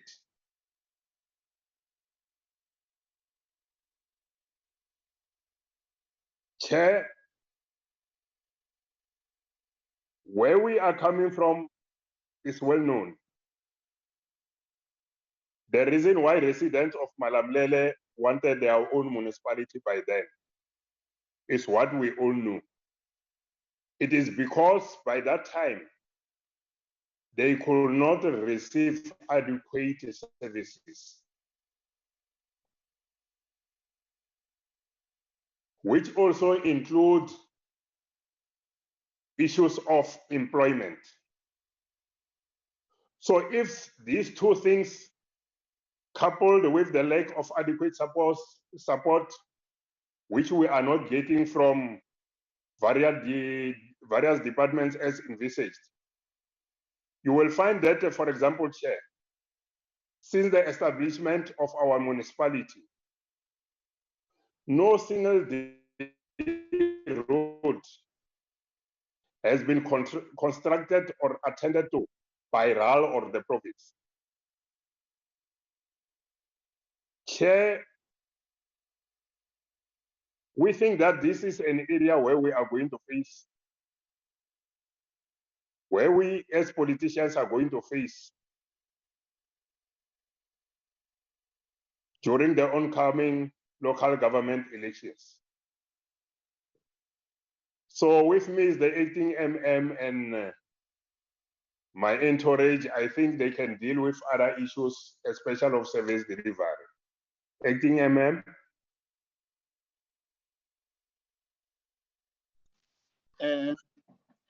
Thanks, your worship, and also to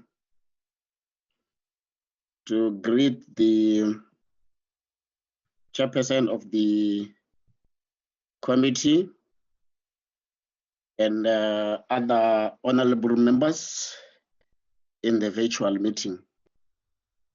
I think you have spoken a mouth, your worship, but let me just add two or few things.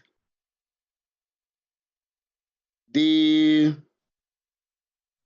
issue of service delivery in Vuane, as you indicated, Honorable Mayor, we made a presentation in the previous meeting, but maybe because it was again required, I should just mention some of the projects that are happening around the areas of Vuane. When we presented last time, we started from the projects that were inherited from Makadu, which is Sibudi Fetakgomo. And that was phase 1 by then. But now we have appointed a service provider that is busy with a site establishment. It's a project of 35 million, and we call it phase 2 of Sibudi Fetakgomo. And unlike with phase 1, the community there didn't reject the service. They accepted it. We are talking again of the Davane Stadium, which we have since completed phase 1. This is the area around Vuane. And we have advertised for phase 2, which in a week's time, we will have appointed the service provider to go and begin with phase 2, because the tender is already closed. And in the same area of Davane, we did a cemetery, and there are high mast lights that we've constructed around the areas in Vuane. This will include Mianzi, Chitungurwana, Dori, Mashau, Kuruleni. These are the areas that we've done a high mast lights. And as we continue, for the financial year 2020 and 2021, there are projects that we're still going to do. This includes your construction of market stalls. And on this one of construction of market stalls in Vuane, we have already concluded the designs. We are going to fence the Vuane cemetery that you know that is exposed, and that we are going to do in 2021. The offices that we are going to open on the 7th, I think the Honorable MEC will come on this one, because a communication is already out that we reopen the Vuane offices on the 7th of December. And we have already budgeted for refurbishment of that office. And that we are going to use maintenance budget, hence we don't have any problem of advertising, because we will take from our pool of existing service providers. The internal street in Vuane that we are going to do in 2021, we have already completed the designs to do those internal streets. Of course, Chair, we need to acknowledge that during that lifetime when people were refusing the services, we were not able to get into Vuane and collect services. We tried several times to go there and collect services. Some few individuals, which are not even exceeding 5, were fighting us. And we did not want to have those fights.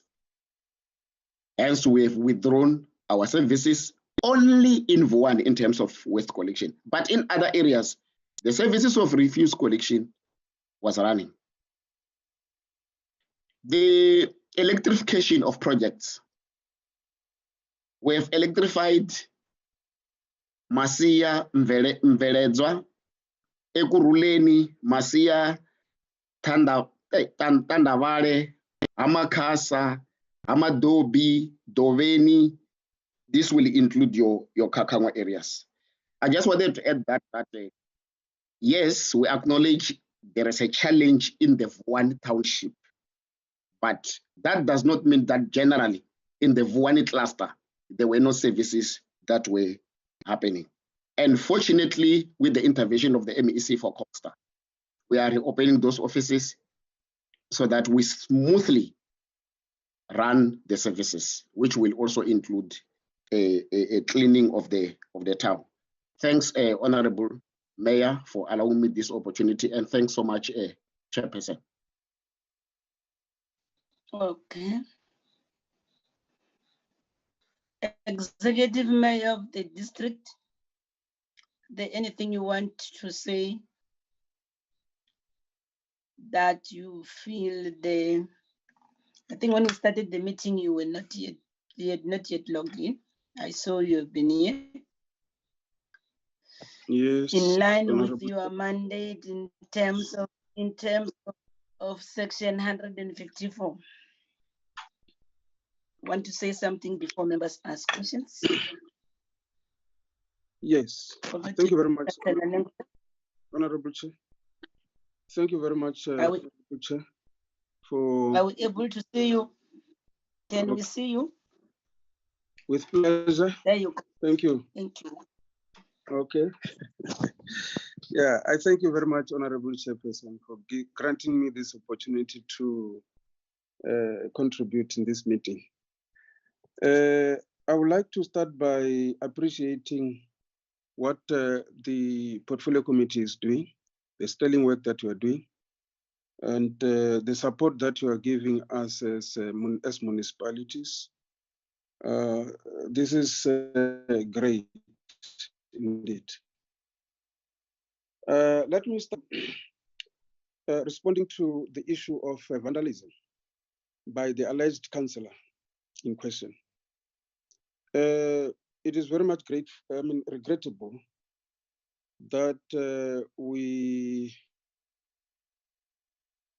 come across such a behavior as government. I want to appreciate your findings. Thank you very much for finding. We investigate the matter so that we take corrective measures against the councillor in question. So hence I'm saying we appreciate your support, and I think that is going to to bring improvement in our way of operation. Because whilst we are fighting illegal connections, and we find that some of the political leaders, and we really regret the behavior. One other thing that I have to indicate is with regard to our support to the local, municipalities, that it is not only the provision of water to our communities that we must be seen doing, but we must also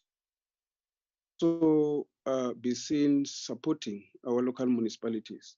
And I must indicate to your good selves that through our intergovernmental relations, we do have meetings together with our local municipalities, together with our sector departments within our district. And such meetings are bearing fruit.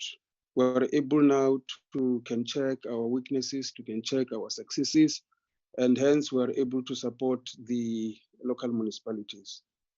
Noting also that as a district municipality, we do have some backlogs that we are struggling with, and we are very much optimistic that through your support, we are going to make it.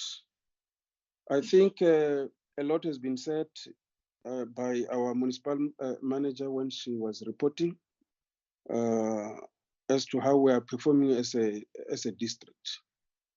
I thank you very much, Honorable Chairperson.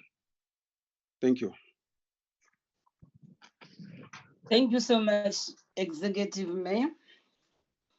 It's on record, the Mayor of Makhado, that you have handed over everything that you were supposed to hand over to Collins CHABANE.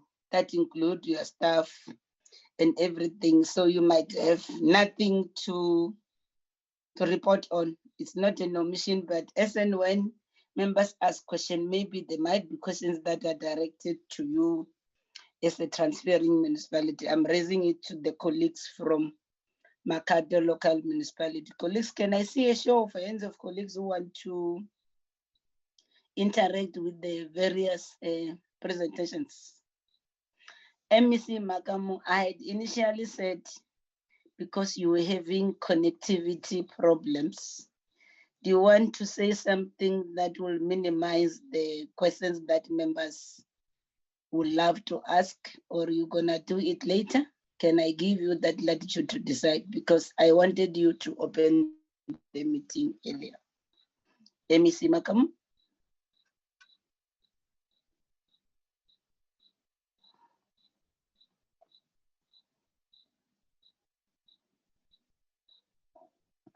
HOD, the MEC is here. I'm wondering why is he not responding?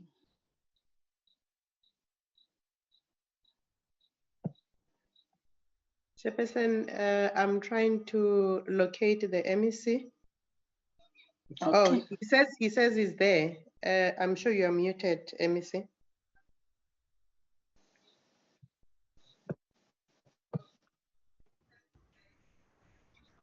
Thank you, Chairperson.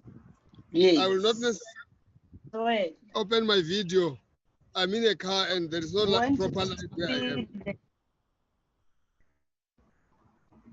Oh, I see. Proceed. Yeah. Thanks very much, Chairperson. And my apologies. On the 13th, I could not necessarily make it to the meeting due to other commitments. But I appreciate for the fact that all our municipalities that were for amalgamations in the province, in fact, all the 4 districts, that is Wembe, that is Waterbeck, Capricorn, and Skukun. I will first make my comment in terms of the municipalities across. Most of the issues that are still outstanding, and I should say because demarcation board is here as well, maybe it is high time that we consider the redemarcation of municipalities in a longer period. We don't have to do it in a 5-year period. Because as you can see, we are closing the term of our councils.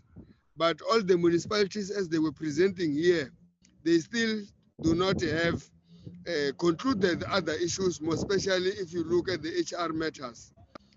Towards the Fetakgomo have got matters still outstanding. Mutimule Mokopane has still issues on HR. You saw it here today with Musina and THULAMELA.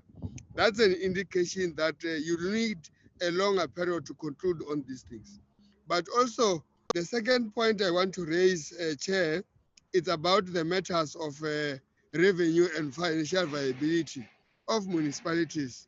You will note, and I want to give an example of Capricorn, where Aghanang municipality was then taken to Polokwane municipality. When you go to that area of Aghanang, you go to consult people on the ground. They think they have been merged with a bigger municipality to an extent that they will not be taken into consideration, to an extent that they may want even to open a regional office around that area, simply because they don't necessarily feel they will be serviced. But forgetting the fact that they will not necessarily have. When these municipalities were giving budgets, you will see a Fetakgomo municipality having a budget of, the total budget of MIG being 21 million. If compared, you will be able to see how many capital projects you can run with 21 million. That will show that it is not sustainable. And I think it is high time that we consider all the outstanding matters, but also get to support the municipalities. Let me give the issue of CHABANE, the Vuani matter, vis-a-vis what is happening and what the mayor said here to say. When CHABANE was to be established, people around Malamulele were crying of services from THULAMELA. What we are getting here now is that people in Vuani are crying for services from CHABANE. That shows you that it will require support, and I think maybe we should be having enough grant for the establishment of municipalities once we have taken a decision to de-establish and re-establish some municipalities, because that will give them support. But the money that gets to be given cannot be felt in a new municipality like it is today. And I think, Chairperson, it's some of the submission as a department will want to give to say, let's consider resourcing these municipalities so that they can be able to run on their own and work towards their financial viability. I will want to say much, but looking that we were on a night shift, program today, Chairperson, I will want to end here and say we thank you for the opportunity that you gave us. It's Friday today, and we still have to work other things. Thanks very much. Okay. We are working. MEC, we are hard at work. Thank you. Colleagues, can I see a show of hands? It's Honorable Direko, who's number 1 on the platform. On the platform, I can only see Honorable Direko. I mean on the raise hand platform. Can some of you then show me your pictures? Then I will see you. You want to raise issues? I see a member. Some members have been battling with the connectivity. Honorable Hadebe, are you there? Ma'am Kize was here as well. Yes, Chair, I'm here. I joined the meeting very, very late, but I'm here, Chair. Is you okay? And then anything to say? Should I note you or not? Not at this stage, Honorable Chairperson. Honorable Kawanchaba.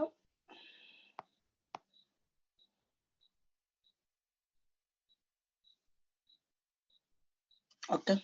I'll presume it's Honorable Direko who's gonna raise issues for now. That's the only hand that I'm seeing. Yes, Honorable Direko, you can proceed.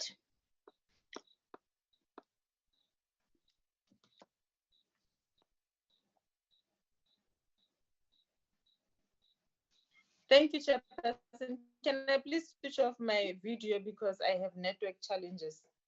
No, it's okay. It's okay. Okay. Chairperson, on the presentation by Fetakgomo, the presentation indicated that some of the community members were not happy with amalgamation.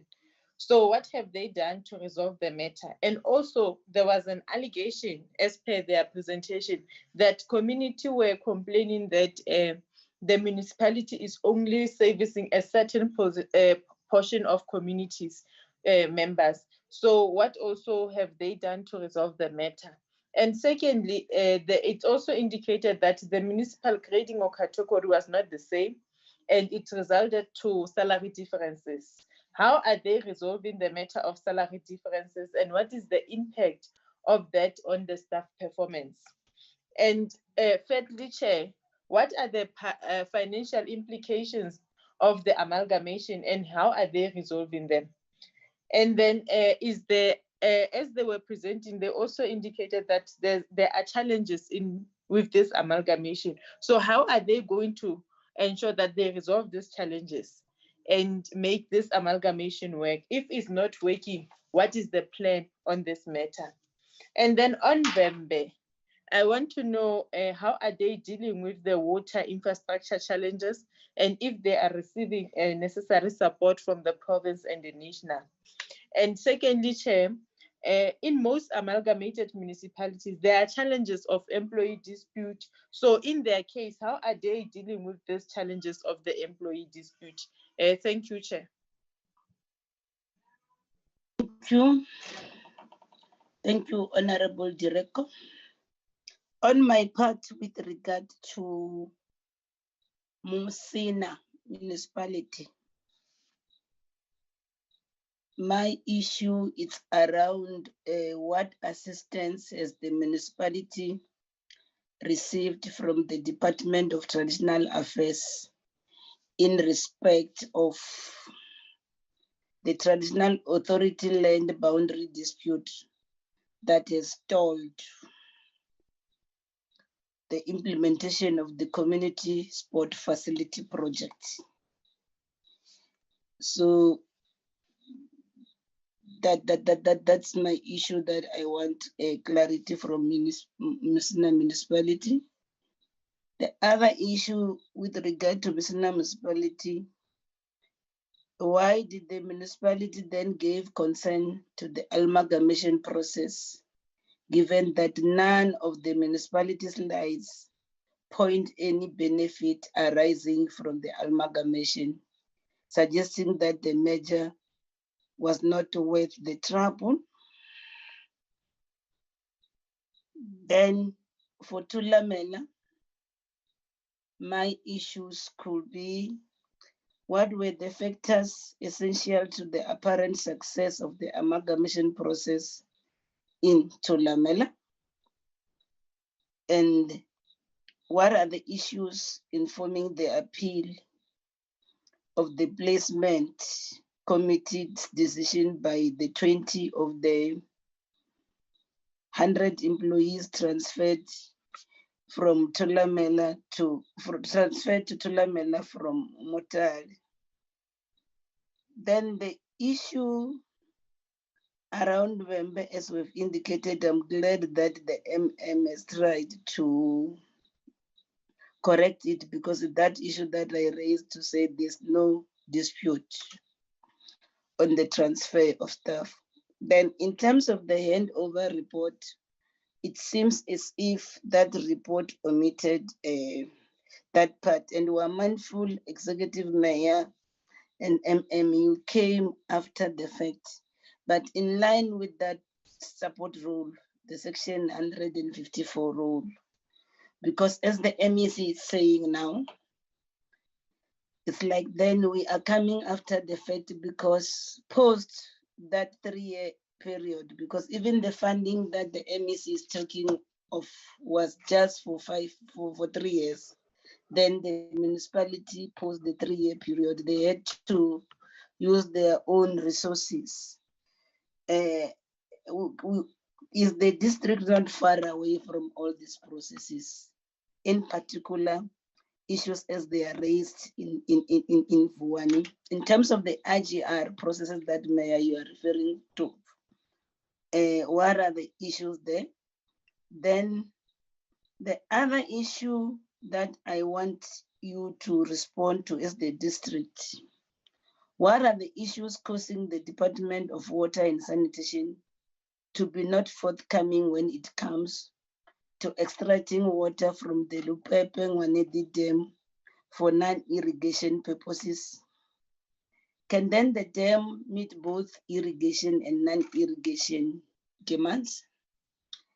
The other issue that one was the district to respond to is the Wembe district municipality receiving adequate support from the Department of Water and Sanitation to address the water infrastructure challenges in the district. Because you all recall that you are the host of Nandoni Dam, but then communities around the area still suffer for not having adequate potable water. So is that support that you are getting from the department adequate?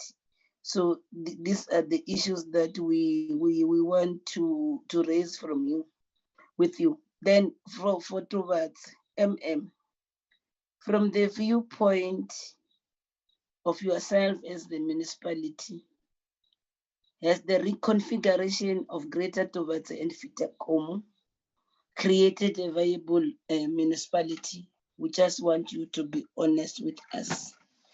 So those are the questions that one has. Then maybe the other colleagues will come for follow-ups. So can I hand over to all of you? Then we'll start with Greater Thubatse to respond, followed by THULAMELA, Musina, Wembe, and the province will say something if there's anything to say, HOD, in that order. Over to the colleagues in Thubatse. Thank you. Yeah, thank you, Honorable Chairperson, and also once more greetings to members in the meeting.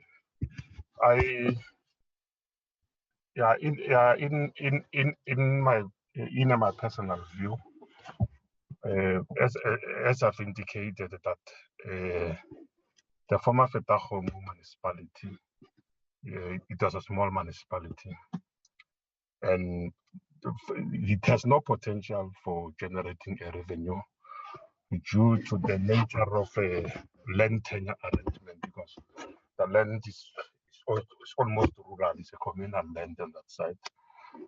In terms of the financial viability, it was going to be a challenge.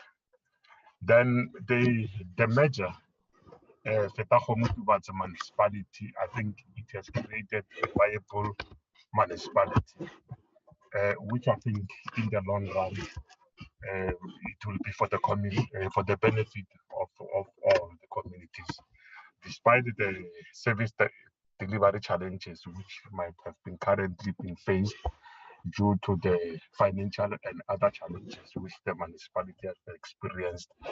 But once in the long run, there is a stability financially and otherwise, the municipality will actually be viable. And basically, if you focus on so if you look at the side of the former Greater Thubatse, where the potential is high, almost the viability financially, in terms of the industrialization, the mining on that side, the potential for industrialization, and all the proposed developments in terms of the SEZ. And the concentration of development actually is mostly on that former side of Greater Thubatse.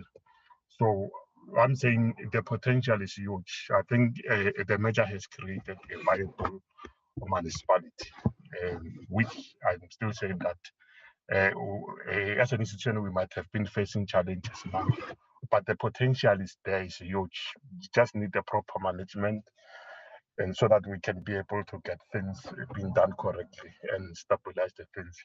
So viability is there, Chairperson. I think the measure was the right direction to have been taken, despite the concerns from other corners of the society. But the viability of the institution, I think, is there. Thank you, Chairperson. Okay, thank you, MM. Can I hand over to THULAMELA Municipality? Thank you very much, Chairperson. The first question I did not get it very clearly, but the second one, you wanted to understand the issues with the 20 who are refusing placement. The collective agreement. Okay. Before that, the first question was around to say, can you share with us the factors to the apparent success of the amalgamation process in the municipalities, if there are any? Okay. Isn't that out of your presentation you are seeing problems? Are there success stories that you can tell about this amalgamation? Okay. You hear your colleague, what the colleague in Thubatse has just said. Thank you very much, Chairperson. But allow me to start with the second one. Okay. The collective agreement says when you place employees, you must guarantee employment security and job level, but not necessarily job title and job content. Now, these 20 employees, some of them were managers in Mutare. But when they came here, for example, we had a manager asset. Now, the person who was a manager responsible for asset in Mutare also wants to be placed in THULAMELA as a manager asset. And that is not possible. You cannot have two managers who are dealing with assets. Now, what we did is that in our organizational structure, we created positions for assistant managers to cater for those managers who were managers in Mutare. Now, their dispute is that they are saying because they were managers, they cannot now be placed on lower positions, which is an assistant manager. But when you look at the benefits which these people received or obtained from the placement, you'll find that almost all of them, they got increases in their salaries. All the 20 who are refusing placement, they were placed at higher positions, at higher salaries, but what they want is job titles, which we cannot offer because already you have those titles or those job titles already occupied. And some of them, in fact, basically it's on that they want similar positions as they were before they came. Now, going back to the first question, if there are success stories, I don't think of any success story, Chairperson, to be honest, because number one, the population of the municipality before redetermination of boundaries, it was around 618,000 people. Now, after redetermination of boundaries, THULAMELA is now at 497,000. And this means that there is a reduction in the revenue base. The people who used to pay for rates and taxes are now reduced. And now the people, some of the communities who by then had already, become used to paying services after long engagements. Now you have to start negotiating with a new group of people, the communities of Mutare, who, as I indicated, are refusing to pay. Now you end up taking the resources that you are collecting from the former THULAMELA to go and develop and use those resources for areas in former Mutare because they are not paying. If it wasn't because we get grants, if every community was to use their own resources, it was going to be very difficult for the area of Mutare to develop because of their unwillingness to pay. So really, there's nothing that one can say we really benefited out of that, because even with the salary threshold, it has now rocketed up to 51%. We are struggling.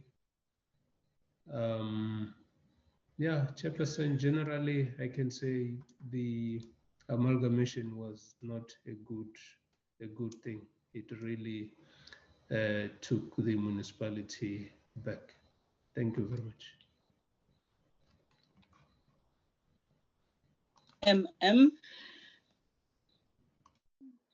Musina? Can we allow Musina to respond? Thank you, Chair. Good evening once more. Chairperson, we just want to indicate that provincial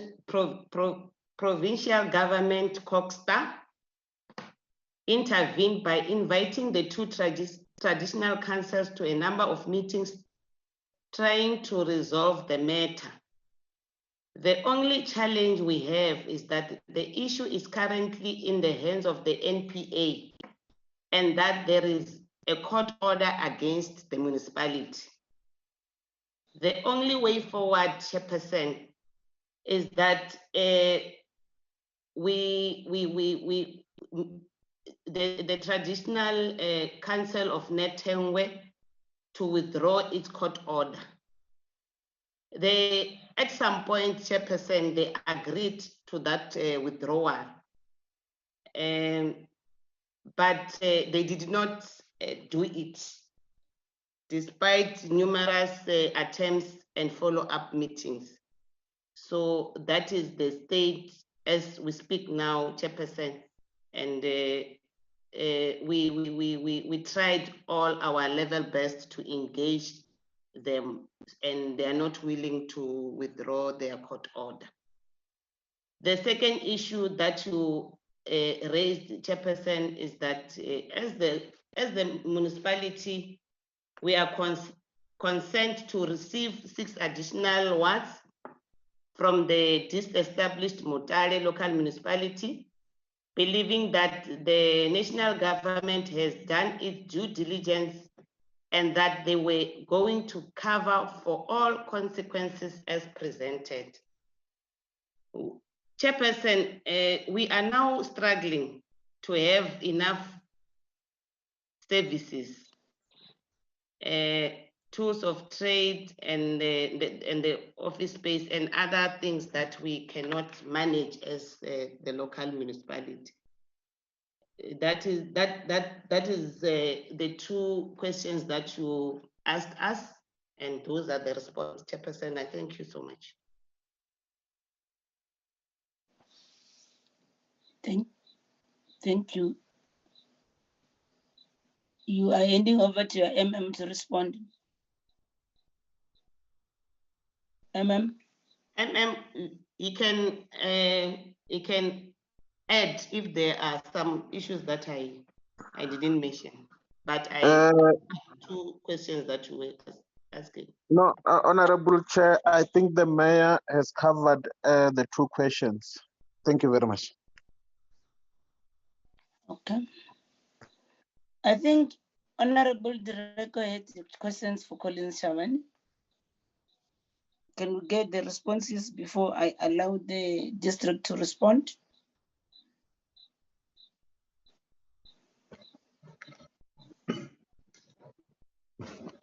Chairperson, thanks. We didn't receive a single question from anybody in this session for now. The question from Honorable Director was directed to Bembe, when, as far as I know. Thanks.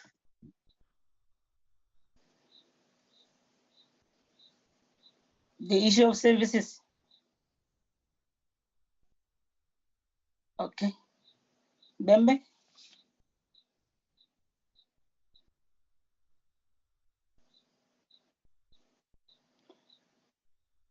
Bembe district, before I allow the demarcation, the province and the demarcation board to comment on issues is also raised by the MEC. Thank you very much, Honorable Chairperson, for the opportunity. The question was in relation to the assistance that we're getting in order to deal with the water infrastructure within the district. Chair, let me respond by saying that we are getting the support from the Department of Water and Sanitation, from the level of the national, provincial, and at the regional level.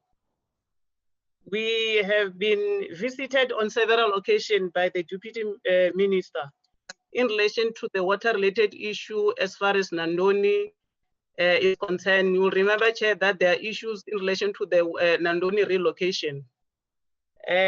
We are having a very good working relationship with the Department of Water and Sanitation at the level of the province. wherein we are having meetings with the provincial heads and the staff and the Lepelle Northern Water to discuss about the water-related infrastructure challenges that we are having as the district. At the provincial level, Chair, we are having, we are getting assistance from GTEC. That is the company that was appointed by the provincial Cogstar. They are helping the district municipality. We are having meetings, they are having staff that are deployed to can assist the municipality in all the issues which relates to technical issues around the issue of water. We having assistance also by MISA. MISA are also assisting the municipality. We normally have meetings with MISA, GTEC, DWS, and National Department of Treasury and Treasury at the level of the province, Chair. I think that is what I can report about, Chair, that we are being assisted. We don't have a problem. We are being assisted by National Department of Water and Sanitation. At the provincial level, Cogstar is assisting, and then also DWS at the provincial level, and at the regional level, we are having officials who are working closely with us on issues that relates to water. I thank you, Chair, for the opportunity.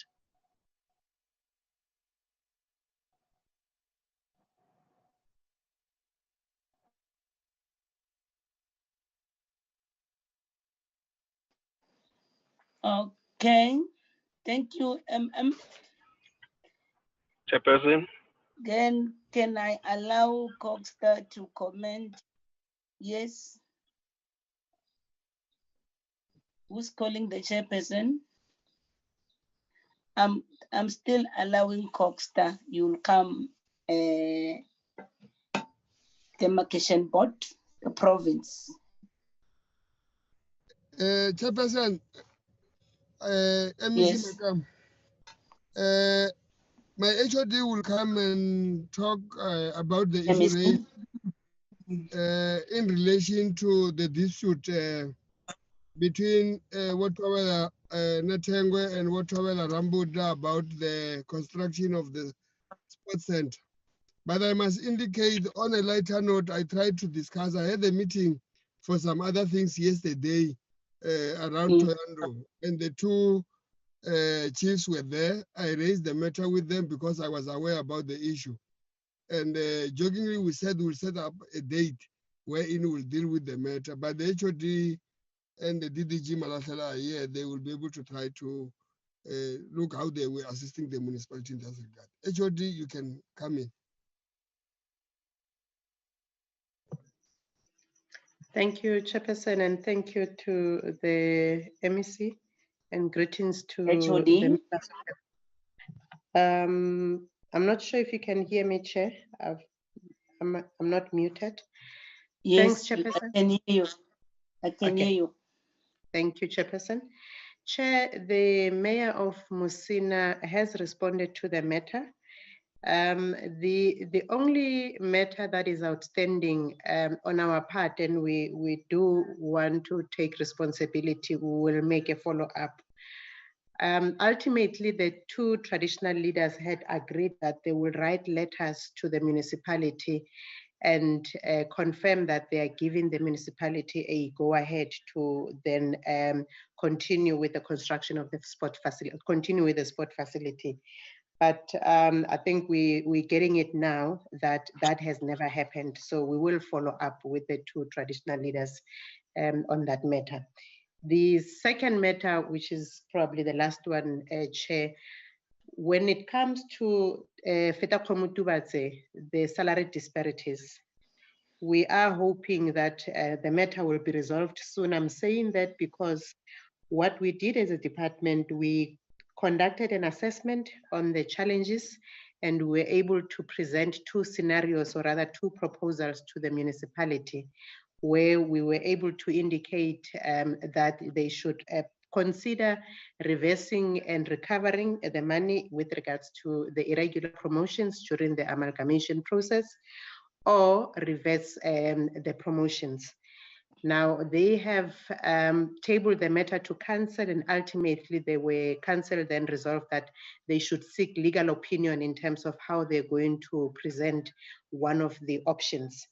I was made aware that seemingly they have received the legal opinion. Ultimately, they are busy processing the legal opinion, and once they've concluded internally, then they will table the matter to council. Hence, I say I am convinced that we will be able to resolve that matter soon.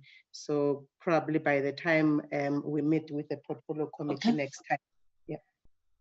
Thanks.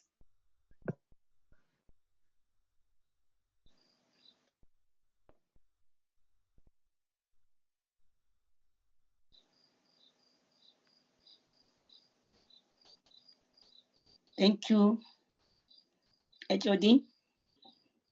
Can I then ask the CEO of the demarcation board to comment on some of the issues as raised? Any other item you feel like you want to raise for the committee to note? Mr. Sigidi, over to you. Thank you, Chairperson. Maybe let me start by thanking the Chairperson for inviting us. I'm trying to look at as to whether I have a camera. From the demarcation board, there are quite a number of issues that have been raised by the various municipalities that are presenting today. And I just feel that perhaps as the board, we should have even interacted when the committee was interacting with Gauteng and Northwest. But indeed, we have spoken to the Secretariat to share with us some of the information that was shared with the committee. Just coming to the issues that have been raised here, I've seen that there are quite a number of transitional matters that are not yet finalized in quite a number of municipalities. The MEC is commenting about the cycle of determination being changed from the 5 years to the 10 years.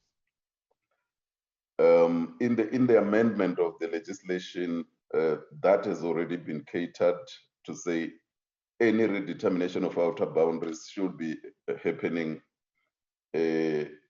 almost in line with the census, which happens after 10 years. The other matter, Chair, that has been raised from the time that you had a local government week around financial viability, especially as it relates to the 2015-16 redetermination. I've seen that quite a number of people are talking about the board having redetermined municipalities that are not financially viable and sustainable. And without really pointing fingers at the board or at the municipality or anywhere else, the 2015 redetermination of boundaries was an initiative of the minister and the MECs in terms of section 22(2), and that application was touching about 93 municipalities. And the board, in the final analysis, only dealt with a few of them. But what is important for the meeting is that the board used a criteria that is both in the Structures Act and in the Demarcation Act. In the Demarcation Act, your section 25, which has those 12 factors of demarcation, and the Structures Act is section 2 of the Structures Act. Now, if you look at the manner in which the board does these things, we have categorized those 12 factors into 4 broad KPAs. And those 4 broad KPAs are weighted the same. Now, to cut the long story short, Chairperson, out of the discussions that have been happening from the board side, the area that we are going to be looking at is whether in the current environment, financial viability or service delivery should be elevated to a higher, the weighting should be higher than the rest of the other issues. So that we can be able to do, because at the present moment, you might find that out of the 4 broad areas, financial viability constitute 25%, special issues 25%, governance issues 25%, and service delivery issues 25%. Now, you might find that an area is getting into 70, and then you decide, should we really determine this into a municipality or not? But these are some of the policy issues that will be required.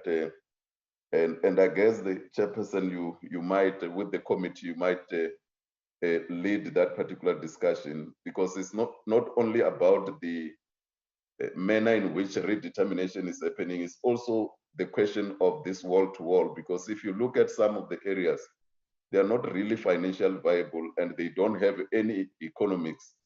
If you remember when the municipality, Collins CHABANE, was redetermined, one commented to say, are you merging -1 plus -1 to get to 2, or where do you think the economy will be coming from? There are quite a number of things that we're going to be putting together as the MDB when we do this issue of redetermination. But I just wanted the role of other stakeholders to be brought into bear. For instance, I have commented in a workshop that COCTA had the day before yesterday, that the role of the Minister of Finance, especially in determining the date of effect after amalgamation, is not really, has not been played as yet, but is there in the Demarcation Act. The Minister of Finance, after considering the fiscal environment and perhaps looking at the 2 municipalities that might have been amalgamated, find that all these transitional measures may not necessarily be concluded within a year or within 2 years, then he can determine a new date that the municipality must come into effect. And we have never had that before. So Chairperson, let me stop there, but just indicate that from our side, I think we have we are learning quite a number of things from this engagement, and it will assist us in trying to refine our processes, not only in terms of what the Act provides, but also in terms of whether there could be some regulations that may say, in this current environment, what we want to look at is financial viability, and therefore we elevate financial viability above the other targets. Chairperson, I'm afraid that maybe we may sit here until tomorrow, so I'll just stop there. I've got quite a number of things that I think I can share with the committee in relation to some of the transitional measures that are not working, and maybe why they are not working, and how we can provide some advice on how those transitional measures may need to be dealt with. Thanks, Chair. Yes, definitely, as a way forward, we are going to engage with you based on our findings as the demarcation board when we reconvene in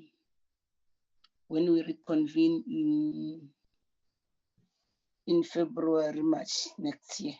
We still need to engage on these matters. Can I allow DCOC to say something?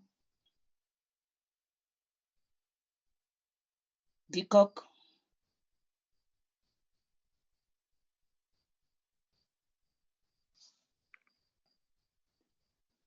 Dr. Naidu, you were here. What's happening now? I'm still here, Chairperson. Even the DG was here.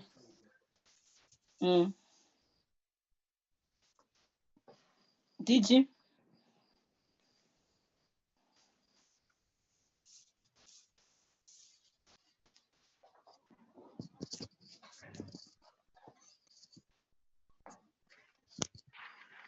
Chair, if I could perhaps maybe comment in the meantime.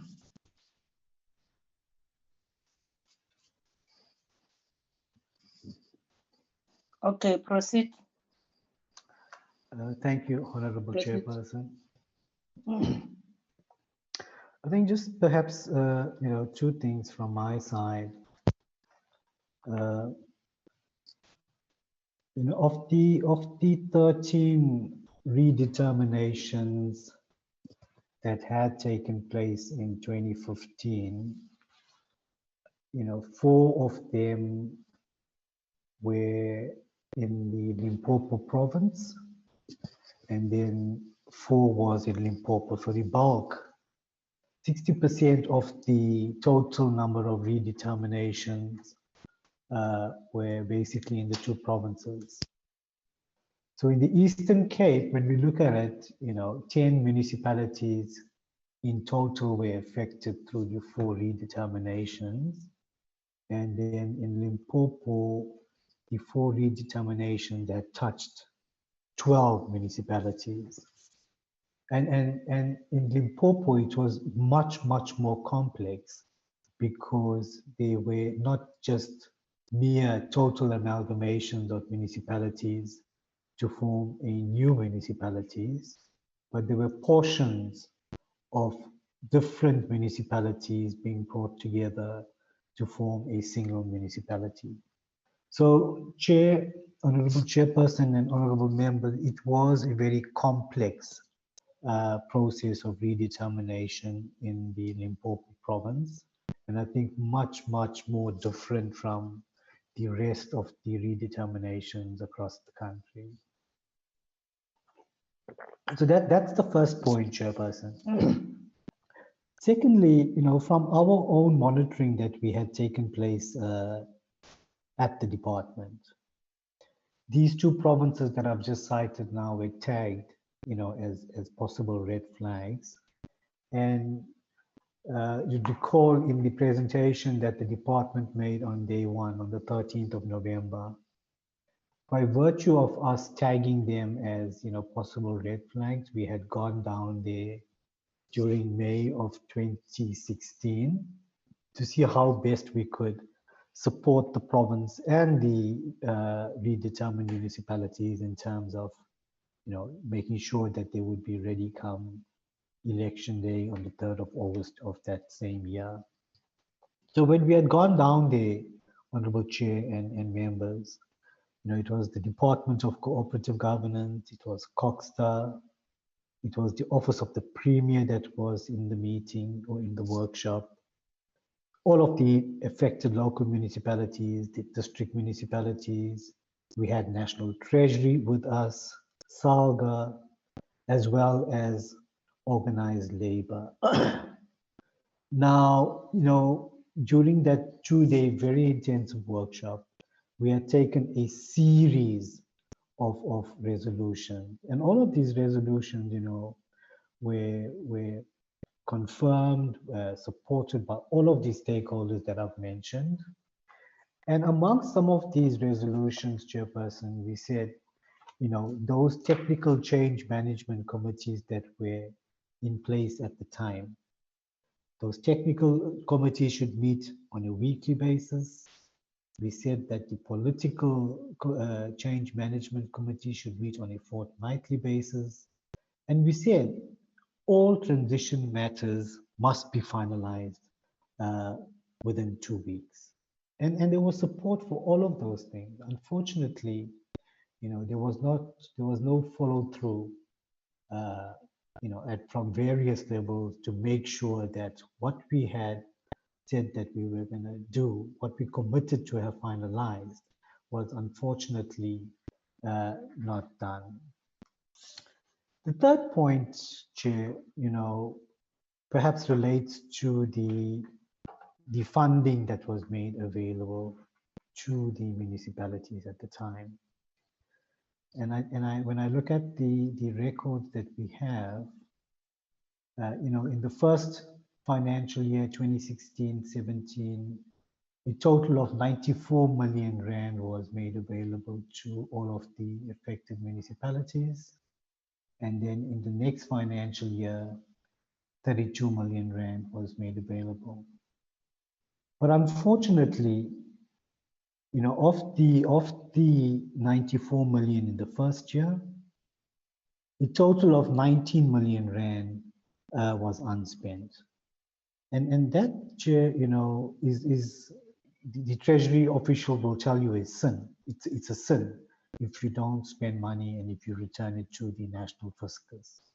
And perhaps, with more concerted efforts from all of us, all stakeholders, we probably would have had a better outcome and made sure that, what we said and committed in our workshop prior to the elections would have actually had more sort of commitment to have been finalized. The fourth point, Chairperson, and the last point I want to make, and which ties up with what Mr. Sigidi was saying, is around the legislative changes that we're proposing and which we've learned from this process, but also to a large extent being informed by what the Demarcation Board has proposed to us. So firstly, around the 10-year cycle for major redeterminations. And what we've defined in the bill that we have before us, Chairperson, is that a major redetermination will be defined as any redetermination which affects more than one ward. So if in a proposal it says that the area includes more than one ward, classified as a major redetermination, and it will only be looked at within a 10-year period. I think the second very important intervention that we're proposing is that any redetermination request must be made 3 years before the local government election in that specific term. So if it is any time after 3 years before the end of the term, the Demarcation Board will reject it. And I think this is very, very important, because when you look at what had happened in the 2015 exercise, at the time that the board had confirmed those 13 applications, that was around October 2015. And when you count the time period until the date of the elections, it was essentially 9 months that municipalities, provinces, and ourselves had to finalize all of these transition matters to make sure that they were done by the time of the election. And Chairperson, that is in itself an uphill task. I think that the next intervention that we've included in the legislation, Chair, is that when the board will now finalize their redeterminations, they would need to be providing reasons as to what informed the decision to classify or redetermine an area in the manner in which they've done. And then perhaps lastly, Chair, the Demarcation Board then will be required, just like the IEC does now, when preparing for an election, the IEC will need to publish a timetable leading up to the actual election day. We've now put into the draft bill that the Demarcation Board will have to publish a similar timetable relating to ward delimitation, and all of these key activities and milestones will be provided in that timetable that will become mandatory for the Demarcation Board to publish in the Government Gazette. So, Chairperson, I think I must echo what the Mr. Sigidi has indicated as well. We welcome the initiative by the committee. I believe that, the matters raised in committee are issues that we will take forth as part of, the development of the legislation that we're busy with. And I even indicated that on day one, Chair, that we're going to be looking at the discussions in this committee relating to this matter and see how it's going to strengthen the work that we need to do in this regard. The last point, Chair, is that just on the legislation, we have a scheduled engagement with stakeholders on the 9th of December, which is next week, Wednesday, as part of engaging them, taking them through the bill that we have before us and see how we revise the bill. We will have the state law advisor with us. We will have DPME, the Demarcation Board, IEC, and all other critical departments to see how we, receive comments from them with the view to revising the bill. And then early in the year, Chair, to begin our processes of going through the various committees, ultimately to cabinet, and see how we can process the bill towards Parliament. So thank you very much, Chairperson. The engagements are very, very welcome. And yeah, as you've indicated, we will see how we can also engage further on the matter come early next year. Thank you very much, Chair.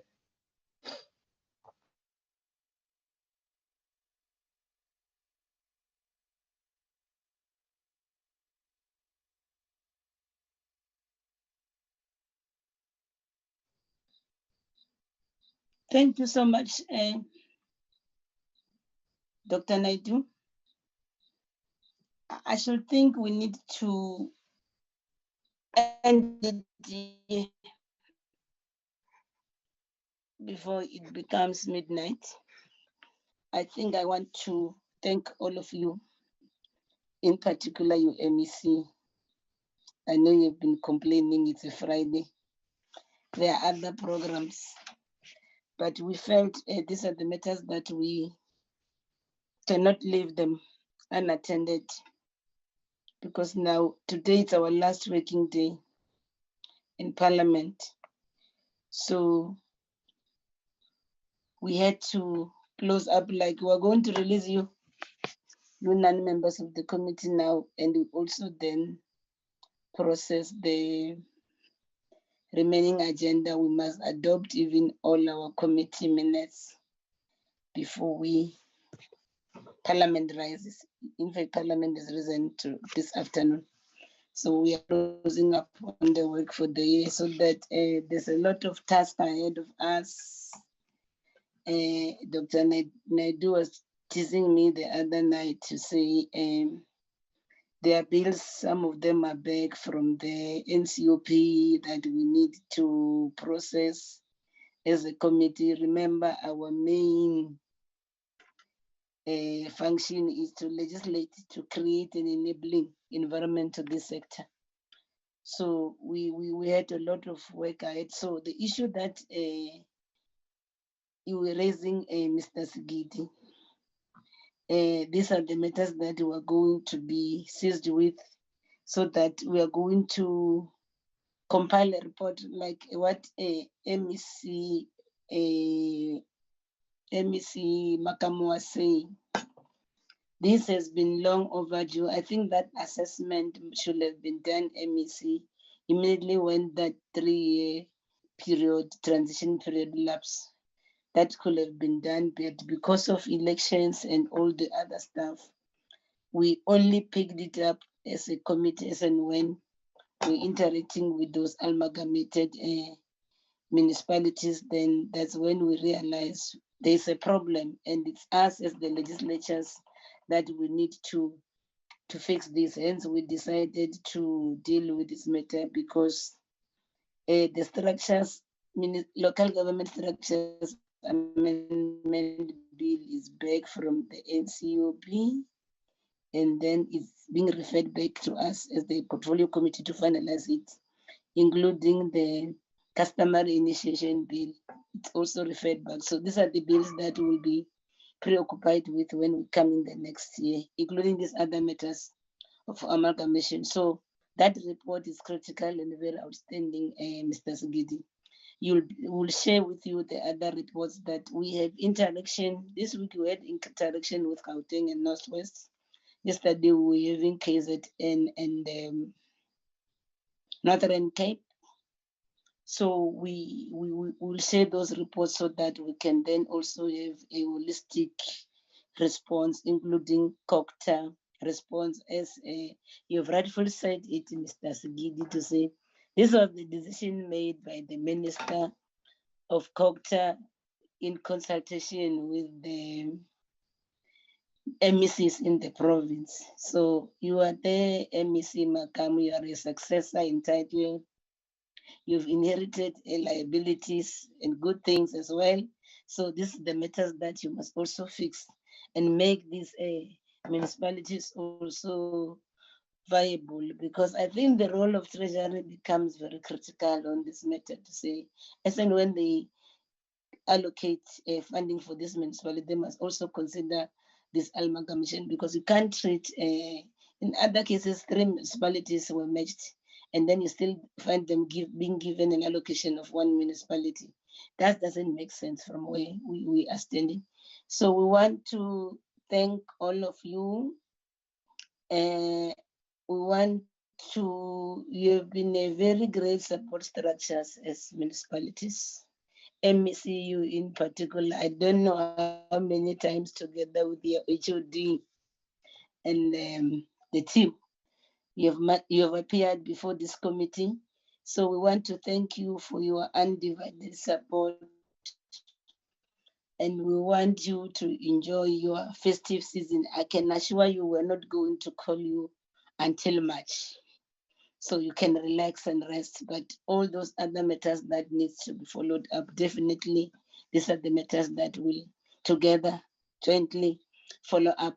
So I want to thank all of you for the support and for the year and the cooperation. Then want to wish you well to the new year.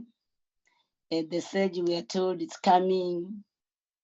Executive Mayor Nengoda, I hope the District Command Council will continue to meet and monitor developments around the district, including the colleagues in Skukone. So we will meet in the next year. I'm doing so that I allow you who are non-members of this committee to peacefully leave, so that I can remain with the committee members. We want to continue with the further business of the committee. Thank you so much. You are excused. Thank you so much. I'm seeing a lot of messages coming. I'll acknowledge them. I thank you for the constructive engagement and the productive year, Dr. Naidu. We thank all of you. Take care and be safe over all this festive season. As long as the colleagues from municipality must also take it in spirit, good spirit. We are here to support you as the executive mayor of the district, has said, eloquently said it. So we want our municipalities to work. We want them to function. That's the commitment of all members of the political parties in this committee. Thank you so much, colleagues. You can leave the meeting and leave. Thank you, Chairperson. Thank you, Chair. Okay, bye. Sure. Thank you, Chairperson. Now we're going to sleep. Famba ilava ina ilava kutira MEC. Famba. Karibu mkomana wanga. Famba mia wisa Chairperson. My sister. Good night, man. Nice to meet you. Can My you deputy, thanks. leave us in peace, mayors. Thank you. Thank you, my deputy. Thank you. Thank you, Mara. Can you leave? Can you all leave? Regato to Valmeris, away, my sister. Thank you. Bye-bye. Bye-bye. Can you leave, please? Bye-bye. Good night, Can you Chair. check there? Yes, now you are disruptive. Leave. Sharon, can you check if we have the necessary quorum to proceed with the... Yes, Chair, we do. Are you able to then flight all the minutes so that we quickly deal with the minutes of the committee? How many sets of minutes are we dealing with? 21 sets. Can I get 21 sets? Is too much. Sharon, look at the time. Can you assist us? I don't think some members should be damn exhausted with the day. Can't we postpone this thing to the first thing in the next year, Sharon? After all, Parliament is risen today. What's your proposal? It has been a long day. Look at the time now. Otherwise, we won't be doing this. That's my take. 21 sets of minutes. Are we allowed to call a special meeting maybe in a day next week to deal with this? What is the issue? Let me quickly find out. No. That would be counterproductive. We won't do justice. These minutes are so many. Yes. And it's for only 2 months, né? Yes. You can see how hard we were at work. It's no. It will be very unfair to the members. One mustn't take advantage of the gullibility of these members, honestly. It can't be. Am I wrong, colleagues? Colleagues? Colleagues? No, you are not, Chair. No, you are Direct- not. You are You correct, are right, Chair. Chair. You are right. You are right, Chair. This is counterproductive. It's too much, Chair. It can't be too much. Otherwise, you will even omit critical things because Let alone since that we focusing. need to go. Yeah. You are prepared if we're given permission next week, and just 2 hours to an hour will have exhausted all of them. That's the feeling. Ne?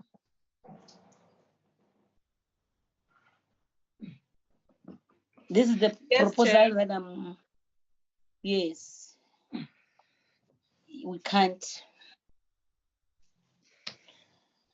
Let's call it a day, but before we do that, let me check who's here.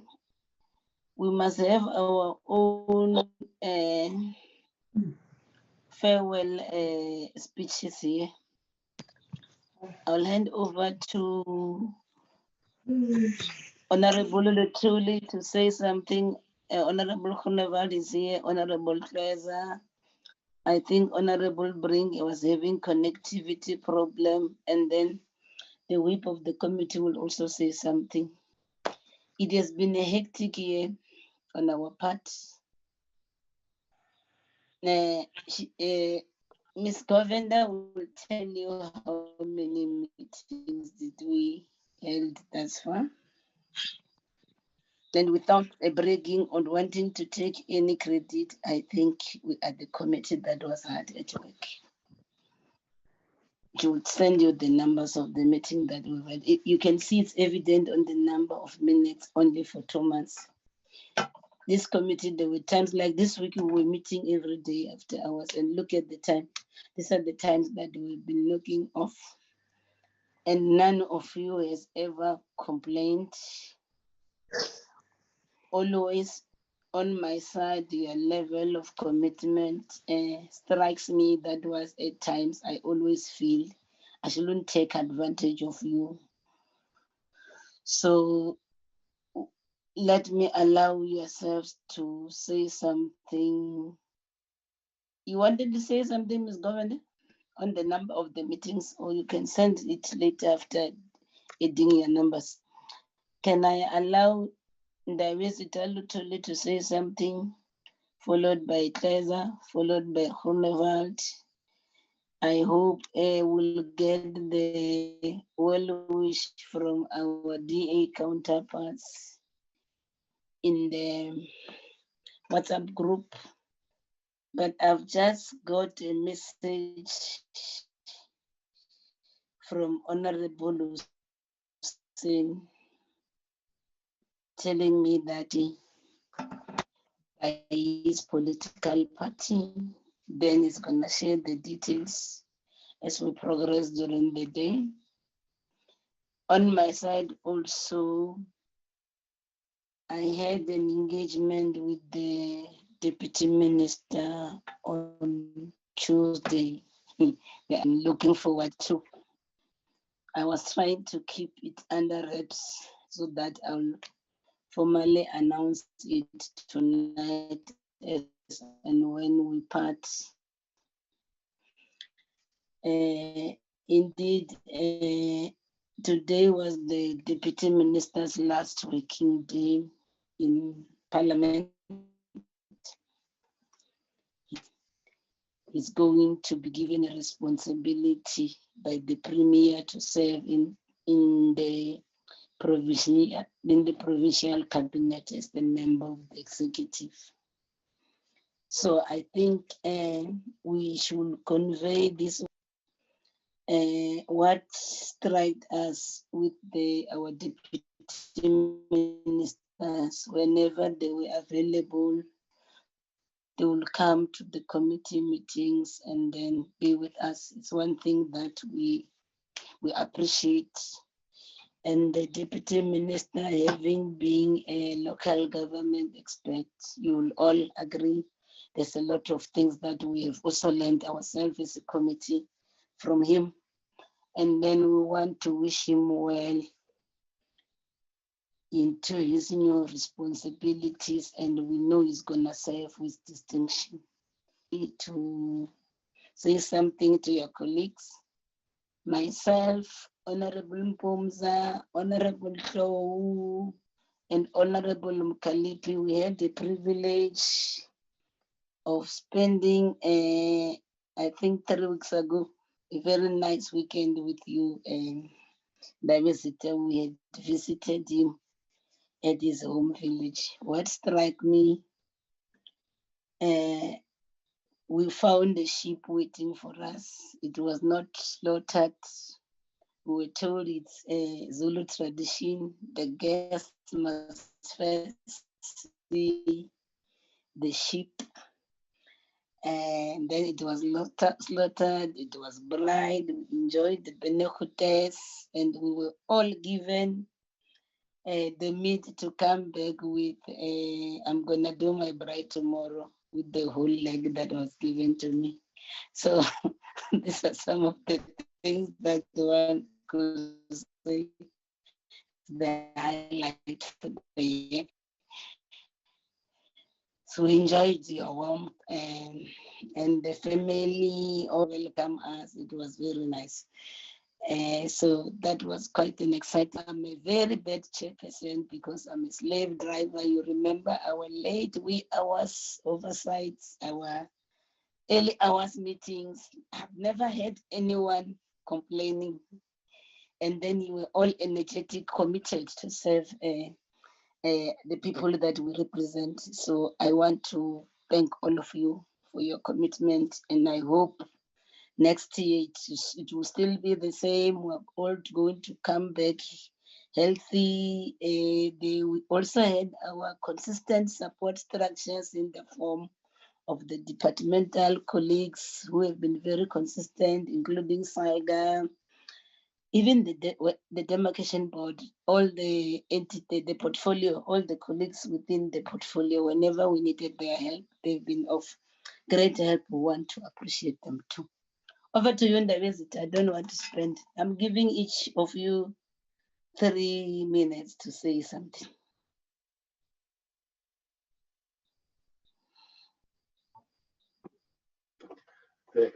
Thank you, Chair. I would like to thank this opportunity. Greetings even to the supporting staff. greeting to all my colleagues, honorable members, Chair. I would like to thank your leadership. Firstly, I would like to thank your leadership for what have you done for us. You taught us certain things which it's not usually, but working with you, a person like me, I think I got an experience out of what the committee is doing, because I have never been in this committee, although since from 1994, I was on the other committees, not this one. So I learned a lot, and then the cooperation amongst ourselves was very good. Hoping that everybody who will meet next year, everybody will be the same with us, with that cooperation and respectful for what are we doing, because we are saving the lives of the disadvantaged people. I will say on that weight, really thank you very much. Hoping that we'll meet next year. Thank you, Chair. Thank you, Ndabezeta. Honorable Kleza.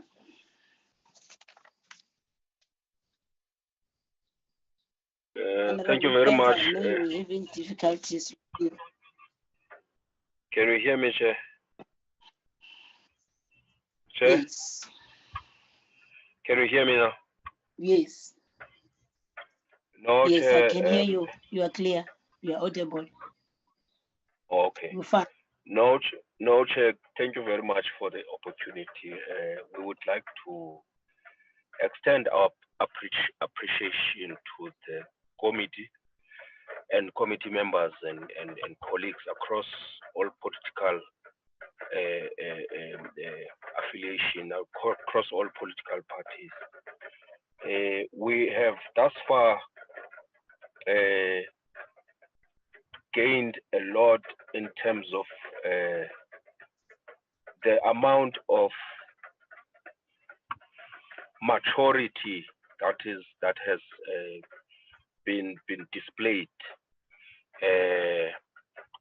more especially when we are working in this committee. The fact that you as a chairperson are able to seamlessly rise above party politics and make us understand that it's municipalities and it's people that matter on the ground, and it has elevated our desire to actually push for some more and also our desire to make the local government to work for the residents of the municipalities. Also, Chairperson, we would like to thank Andile and Sherin because they have always been available for us, even at this time during if for instance we are going to have another presentation the next day. So some of the things that we wouldn't understand in terms of the legislation itself, you must understand that some of us have never been councillors and have never been what from a different background, and so they have made it easy for us to go through and also share some of the information that is required of us. So we think that I do not think that if we were in another committee, we were going to get that amount of assistance, and we hold it very, very highly, Chairperson, and we don't take it lightly. And we hold very highly the working ethic amongst all our colleagues, Honorable Groenewald, Honorable Direko, Honorable Hadebe, Honorable Brink. We are gaining a lot from each other. That's what is at the center of this thing, and for me, and for everyone, we today we are not the same because of that atmosphere that actually existed throughout, and that respect, that rise above party politics kind of attitude to ensure that service delivery to our people is at the center of what we are doing, and to hold the executive to account and to hold the officials to account. So with those words, Chairperson, everyone, I wish everyone a very successful and a very happy holidays, and I wish everyone a very successful new year. That you must be safe, that you must be you must take care of your families, and that you must take care of yourself. That country needs you, particularly at this time in municipalities where we are seeing a lot of unnecessary expenditures and all those things. We need, I think we need leadership such as you to hold our people so that we realize maximum delivery of services to people, not as a favor, but as a responsibility of government to deliver service to our people. So thank you very much. Someone said that potential is that which you have not done, but potential is that which you can do, but you have not done yet. Thank you very much. Thank you, Honorable Kaiser. Can I hand over to Honorable Groenewald? Thank you, Chairperson. I've quickly pulled over and I'm currently in the rain, so I'm going to make it quick, short and sweet. Firstly, I want to thank you for your professionality as well as the committee members. I've truly learned quite a lot. It's my first time in Parliament and I see the quality of engagements we have, and I appreciate it from each of you. Secondly, I want to also thank the staff, Shireen, Andile and Martins. They've done a great job, especially Andile, and I told him that I will say this in the committee. His degree of work is superb, and I truly want to thank him for this. So, Chair, on that short note, I want to also wish everybody a festive season coming this season. Please stay safe. We only have about just more than 200 municipalities to engage, and I would like to see that we set our work forward, and that we can do great next year as well. Thank you, Chairperson. Ma'am Kize, 2 minutes.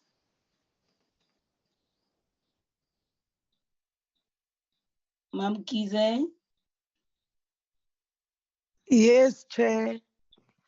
Yes. No, Chair. 2 minutes. Chairperson. All I can say, Chair, I'm tired. Remember, we were having a funeral yesterday. We couldn't sleep yesterday. Chair, all I can say, I'm thanking all political parties and all colleagues. I can sing you alone, Chairperson. Hey, you are the hard worker, man, Dombazan.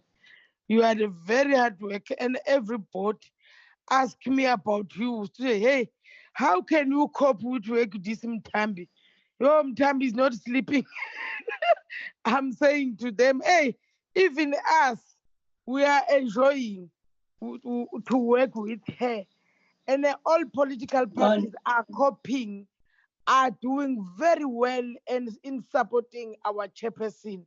I like to thank them and not to come with their party politics in the committee and the hard work that they are doing in supporting you, Chair, and even you, the respect that you are putting on top of us. You respect us very a lot, Chair. I cannot say, I cannot leave that one. Also, our supporting staff, they are working very hard to support us and to be with us all the time. I wanted to emphasize that, as the other colleagues they were saying, I wanted to emphasize that about our supporting staff, Chair, about your hard work, about your respect. You are respecting us. I don't want to lie on that. And as much as us, we are respecting you, but I like your respect. I like your hard work. I like your treatment that you treat us about. All on those words, Chair, I want to say, have a good holiday, all of you colleagues. Have a prosperous Christmas and a new year. And we want to see each other next year.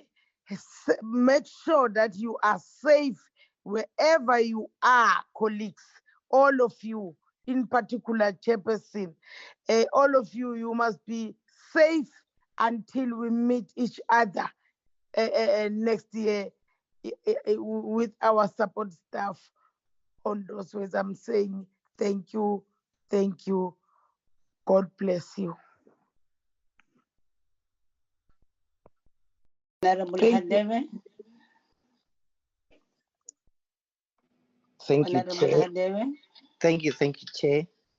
Now, I won't be long because my colleagues have covered most of the things. There's Yeah, no but fault, you're tired, eh? yeah, no, I'm tired. I've been in Parliament the whole day, Chair. But I'd just like to extend my sincere gratitude. Start with the administration staff. I love their character. They're very humble and down to earth, especially Andile. He does not do much of a talking, but his work speaks a volume for him. And with that, we are forever grateful. Even when you go on oversight, very humble and quiet. The only thing that speaks for him, as I've said, it's his work. And to all the opposition colleagues, you have always kept us on our toes based on your thorough preparedness and research on items that appeared before us that made us to work extra hard to also make sure that we don't drop the ball and we're equal to the task, and keep us holding us to account and ensuring that we don't drop the standard. We really learn a great deal from one another. We are better than what we were when we started. We have learned a lot of things from each other.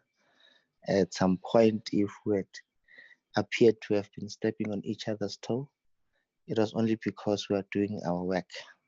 A person that won't make a mistake, it's someone who does not do anything. But those that are at work, they're bound to make mistakes and learn from them.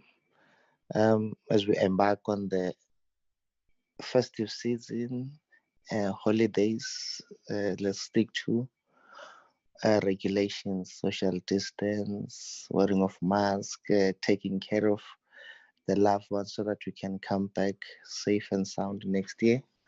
Some of us have not been able to live to see this day. We have lost a few colleagues, so one wouldn't want to lose another colleague, especially the wealth of experience from you guys. So take care, stay blessed. Remember, when we fight, it's because we want to change the local government for the better. One of my highlights here in closing, I think, is the Municipal Systems Amendment Bill. If we can get that bill passed into an act, would be proud of ourselves, and hopefully it will contribute towards the professionalization of local government. I was happy yesterday when National Assembly passed that bill. So that's one of my highlights. We have been to, and I don't know how, I've lost count of how many meetings we've held discussing the bill. Ultimately, we've been able to deliver. So yeah, we're looking forward to more legislation and policies that will assist us in changing local government. Thank you so much to you especially, Chair. I can't express myself better. They've said it all. Ngiyabonga, Kenza. Thank you so much. So wabula big. Okay, it's fine. Madam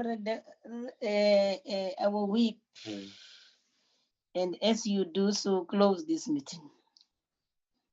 I'm handing over to you. I want to, as you do that, then you'll attend this meeting. Okay. Let me firstly, Chair, start by thanking you for your commitment, your ability to chair the meeting, your fairness when you are chairing the meeting. And you are also giving us strength to do our work, because we even gossip in the corners that if you don't read these things, you must know that the chair is going to come prepared, because she goes page by page, word by word when there are presentations. So we really thank you for that. You are the reason and the energy behind the work that we are doing. And I would also like to thank our colleagues for their commitment, their hard work, and our ability to learn from one another, and also understanding that when we are here, as much as we are from different parties, but our goal is one, is to transform local government and for not politicizing the committee items. So I really want to thank you, colleagues, and let's keep up the good work. And also, Chair, to thank the administrative staff, Sherin and Andile. You are the force behind the committee success, and you are also assisting us in many ways. So we'd like to thank you for your contribution towards the work of the committee. Chair, as we close the year, I will also thank the department and entities that we are working with for always being there for the meetings when we need them, and also to also wish the Deputy Minister well in his new deployment. And Chair, I would also wish all the members a very happy Christmas and Happy New Year. I wish that you be safe and you come back next year re-energized and ready to run as we always do. Thank you, everyone. And Chair, I think we can now close the meeting. Thank you, Weep. As we do that, you have done 86 meetings for this year. Sure. It's not just the number, but the changes that is happening. It's not my words, it's Ms. Govender. Ms. Govender, you have not been mentioned by name. Let me also thank you for your undivided support. Can you convey the same message to Butmava Local? You guys, including Mulepo, you guys have been very amazing as well. You are part of our main team. We want to thank you as well. Colleagues, let's call it a night till we meet again. Team GCOC, thank you so much for the support. We've managed to pass the bill with your support, so you are part of the highlight of the committee. Thank you so much, colleagues. Thank you. The meeting is adjourned. Thank you, Chair. Thank you, Thank Chair. you, Weep. Thank you, Chair. Bye-bye. Okay, colleagues. Thank you, Chair. Have a ball. Cheers, We bye. miss Mpumza. We miss Mpumza and Moki here. We miss Mpumza and Mekito.